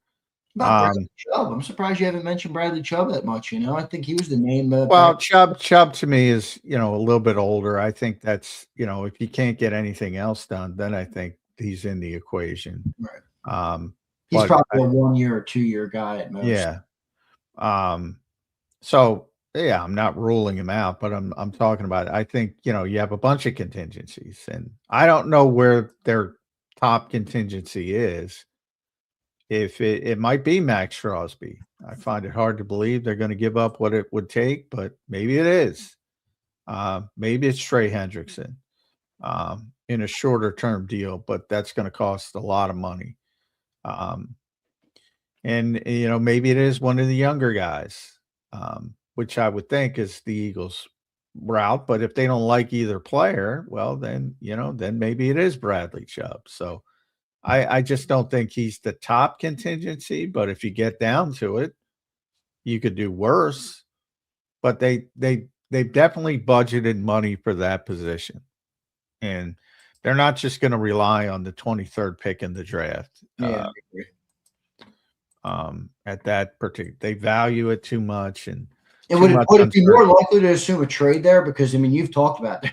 There's not that many free agents that are game changers this year. There's just not. Yeah, well, and that's why we started the show with Grenard, and he wants outs. But and he's a very good player. And you would have to bump him up. So if you can't get Jalen Phillips for $25 million, maybe you go get Jonathan Grenard for $25 million and bump him up to that. But you also have to probably give up a second round pick. So that's the problem in that equation. To double dip. Yeah. So there's options, but there's hurdles to all those options. The easiest one is just get it done with Jalen Phillips. Yeah, no doubt. All right, Johnny Mac, your final thoughts here on a Wednesday edition of Birds 365. 1 week out from free agency, my friend. Getting closer. Yeah, it's always exciting. Draft free agency is always exciting. Oh, wait, my bad. I got 2 super chats. Let me read them here real quick. Both from Pumper. Everyone, including Nick, can do his job and we can still blow. But QB does his damn job, we win. That's why BP blames the Jalenite Messiah for failures. Well, I don't know if it's the Jalenite Messiahs. I mean, they're not on the field. But, no, the Jalenite's Messiah. I get it. I get it. I guess it would be yeah, I mean, look, players are more important than coaches. I say it all the time. Can't say it enough. Certainly the quarterback is more important than the coach. And here's the last one from Pump. Reed Blankenship was the 92nd ranked safety out of 98. J-Mac, it can only get better with his replacement. That guy was a catastrophe on the field. Yeah, I explained that as well. You know, if you don't want to listen, you don't want to listen. You know, he was asked to do some different things to take care of Drew Makuba.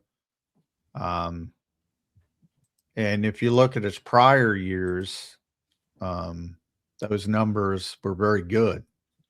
So he did not play well in coverage, but he was playing a very safe style of football purposefully to, again, limit some of the mistakes, because the biggest thing for Vic is not giving up explosive plays.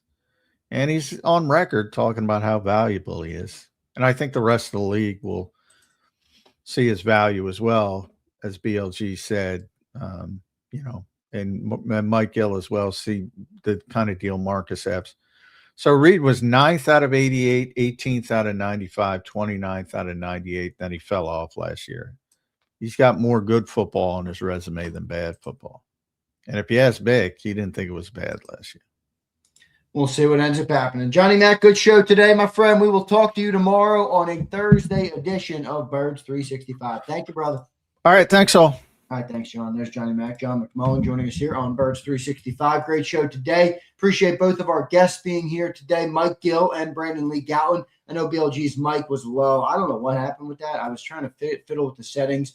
I can only do so much, guys. I fixed the settings in the back end. I messaged them in the chat to try and talk into the mic more, but I think it was just his setup today. Normally he's sitting at his computer with his microphone. Didn't have it, so apologize for that. But you can hear it if you turn it way up. And then John breaks your ears, but you know, tough one there. So apologize for that. Appreciate all you guys being here. Couple pieces of business we will get to today. All right. Couple pieces of business we'll get to today. Yes, original. That's one of my all-time favorite lines. We'll see what happens. We'll see what ends up happening. All right. Because we will. That's the reality of the situation. None of us really know, original Philly. None of us really know, original Philly, so we will see what happens. All right. He was using iPhone headphones. Yeah, he was. Rasputin said, Rasputin, I got a question for you after I read this. Any guy that said Ringo was anything but greasy, all right, that's a crazy comment. Needs to tone down when sounding off in another take. Rasputin, here's my question for you. One, Rasputin was that like a Russian something, a Russian philosopher or something like that? Is that right? And what the hell does Rasputin start? Does that mean what I think it means? Well, what's up with the name? What's up with the name, the third leg? Does that mean what I think? Are you talking about the Russian dudes? I mean, what are we doing here? Let me look up Rasputin. I thought this was like some sort of Russian thing. Rasputin. A mystic. Grigory Rasputin was a Siberian-born mystic and illiterate peasant who became a powerful, controversial advisor to Tsar Nicholas and Empress Alexandra. Known for treating the hemophiliac son, he gained immense influence, fueling public distrust that contributed to the Russian Empire's downfall. He was murdered by aristocrats in 1916. Is that? I don't know, man. I don't know if this is who your name is after or what. I don't really get the whole third leg thing. That's called a ditty. Get the ditties going in the chat. All right. Get the ditties going in the chat. All right. I don't know what that means. Where are the diddlers in the chat? All right. We will find out. Question for you guys.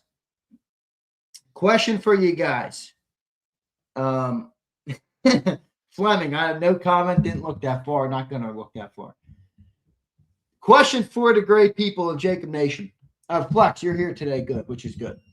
So I'm going to make a JAKIB Discord. I know you guys have one, but I didn't realize how good Discord can connect with the community. So I don't want to undercut what you guys are doing, but I can connect it to the YouTube channel. I can set up a bunch of bots and a bunch of things that kind of put out content for you guys. And all the members would automatically go in based on their membership tier. So I don't know. I think it's something that I could add to the community. I looked into it yesterday. My question is, what is this? Does anybody know anything about like the bots? Flex, you manage a Discord, so you might know anything about this. What's it called? MEE6 or something like that? All right. Is that what it is? I don't know. I was looking into this bot situation, but apparently some people don't like the one Me6 or something. MEE6. Is that right? Flexen says my Discord not for the week. No, it's not. No, it's not. Yeah, Me6. Is that what it is? Should I use that one, Crawley? I heard it's kind of shit, so who knows? Who knows? I'll look into it. But I do want to let you guys know I'm going to do that. So I'm going to have a bunch of stuff coming. The one thing I was working on yesterday that kind of got me excited is I'm really going to go hard on the membership stuff. Like right now it was kind of built up from the giveaways is how it really started. And now we have a bunch of loyal paying members here. So the idea is to make it, 10x better for you to be a member. That's what I'm going to try and do. So I'm going to make the JAKIB Discord, but also on top of that, a bunch of stuff coming for legend members and for everybody like that. So I'm going to do more giveaways here in the off season. I didn't quite do as many as I wanted to do last year in the Sig says I would just hire a Discord need to make you a JAKIB server with bots. Oh yeah, I can. I'm pretty good with it, Sig, in terms of help using AI to help. But yeah, they can't do everything, so I have to figure it all out. But I'll do it. I'm gonna make it. I'm gonna make it pretty dope if I can, and then we'll do giveaways. I think so. You guys used to chirp me about how I did giveaways, right? With the stupid picker and everything. I think Discord lets you do a giveaway thing. So. I think I can do it. I can weight the entries for people based on what member you are, what legend member you are, or whether you're a fan, a family, or a legend member.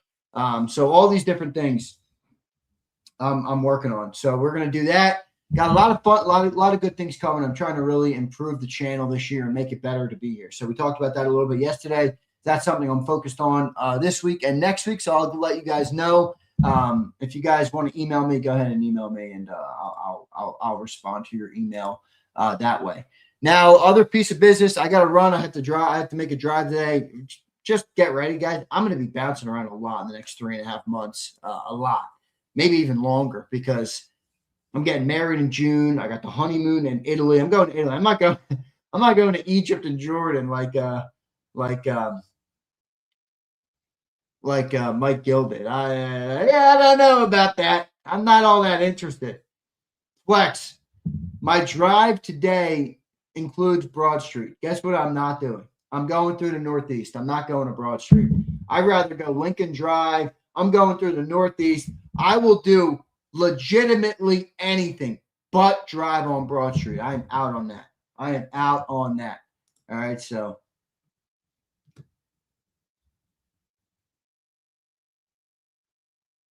They say the Discord. No, it's not going to be mandatory. What the fuck are you talking about? Yeah, in order to be here on JAKIB, you must be in the Discord. It's supposed to be an add-on for people that wanted to have a Discord. Come on, guys. You must be in Discord in order to watch JAKIB Sports. Go Birds. Get a grip, go Birds. Come on, man.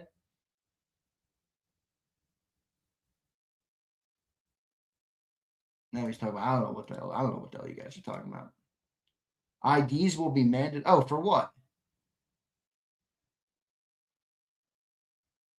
Stay off the boulevard. Yeah, it's not okay. Oh. What? Is that true? Is that true? That's ridiculous. If so, I won't even use it. I'll go to what other this is what I liked about it, which I didn't know. You can link it directly to your YouTube channel, and it pulls in people who are members. That's what I liked about it. Okay, ID is only that would make more sense, Siglord, because there's probably liability for them for explicit content. That makes more sense.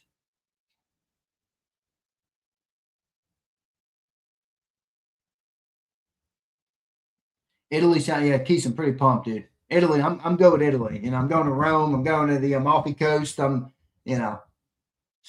I'm broke because it was not a cheap trip, And they all, you work with these travel agents. My fiance works with this travel agent. It's all good. But they need payment up front. I'm running a business. I'm used to fucking floating it out as far as possible. Float it. Well, yeah, they need it up front. I'm like, holy shit. Between this, the taxes, oh my goodness. I told you guys, it's nauseating the amount of money I've spent in 2026 already. It's crazy. I'm looking forward to it, though. I've never been to Italy. So I'm looking forward to it. I'm not a huge traveler. I mean, the only time I've ever been out of the country was to Canada when I was young and we were doing hockey tournaments in Canada, So that's the only time I've ever really been out of the country. A bunch of y'all flexing. I'm not in on that stuff, dude. I mean, come on. Stay out of the JAKIB Discord if that's if that's the type of time you're on. All right. If that's the type of time you're on. No, but I did like how it gives you the integration with the channel, which I thought was cool. And then they can do giveaways, which I think that's what Me6 does. I can put up bots for if any news comes in, I think. And I can also put up bots for when videos go live and stuff like that. So I think it's going to be pretty cool. But we'll see. The spicy Jamaica. Yeah, I don't know about that, bro. All right. I'm up tremendously. That's good, Go Birds. I like the confidence. I'll be in Italy, Rome, and Vatican City. Oh, hell yeah, Philly Tide. Enjoy it, brother. I'll be there in June. End of June. I get married. What is it? What's my wedding? My wedding is June 20th. So I'll be out of there, and I think I fly out. My wedding's Saturday. I think I fly out Monday morning or Sunday night. I forget what. So no, CZ, we're not teaching Sills how to use Discord. That's not happening. All right. But I will be active in there for sure. So I'm looking forward to it. But dude, even not the bitch, because I'm bitching today, but not the bitch too much. But I mean, I'm talking to my fiance. I'm like, all right, let's get first class on the way there. The way back is fine. We can fly whatever. Let's just get whatever. Let's fly first class. Let's get married and feel like a king, a king and a queen on our flight, to sit first class on an international flight. Case, this shit's 5 G's for fucking economy. I'm like, are you kidding me? It's 5 G's that's both of us. Round trip economy. It's like 10 racks to go first class. I'm like, what the fuck? So I don't know. Keith, if you saw my 2026 accounting right now, I don't know if you'd be saying that. Bro, it's ridiculous. No, it's off. It's unhinged right now. I cannot even give you the number that I've already spent in 2026. It'll make me sound like an asshole. I'm telling you, man. It'll make me sound like a jerk off. It's ridiculous. Will there be a Jalen fan channel? If you want it, man. If you want to rave about your boyfriend in the Discord, you are entitled and allowed to do that. How's that? All right. Coyote, if you need to set some people straight on it, you go for it.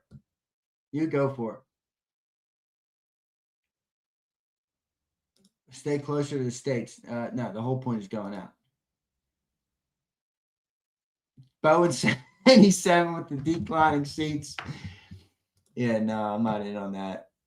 What airline? Flex, that's a good question. I have to ask my fiance if we booked them yet. I just gave her the card. I said, just handle it if you want. She's working with a travel advisor, so. You were going at peak. Is that peak season? Is it really the end of June? Yeah, I guess it is. So it's expensive. It is what it is. You know what they say, Keith, like you say, charge it to the fucking game, baby. Charge it to the game. Charge it to the game. You only live once. Money comes and goes. Man, I know how to spend it. I'll tell you guys that. Man, I know how to spend it. Charge it to the game. No spirit. Spirit. No, Flex. If you think I'm getting on an 8-hour flight to fly across the damn world, not the damn country, the damn world, and go to Europe in a Spirit Airlines flight, Flex, you got another thing coming. All right? You are unhinged, my boy, if you think that's the case. I'd rather walk to Italy. I know. Incoming people, you can't actually walk to Italy, Zander. There's water. Oh, thanks, asshole.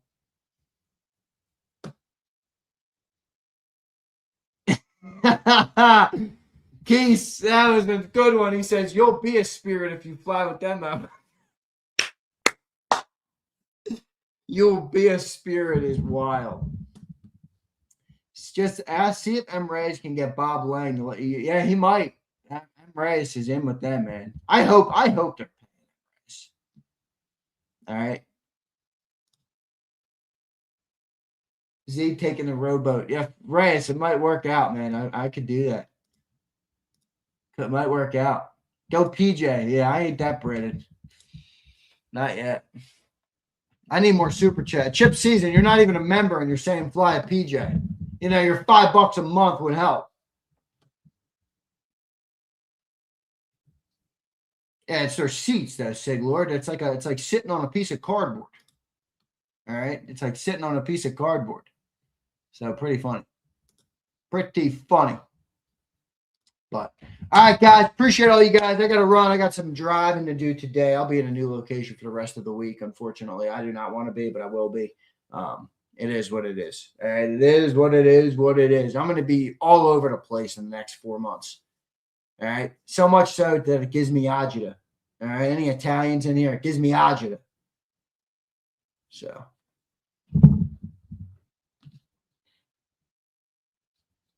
PJ would be lovely. Yeah, Flex. I've never flown on a PJ.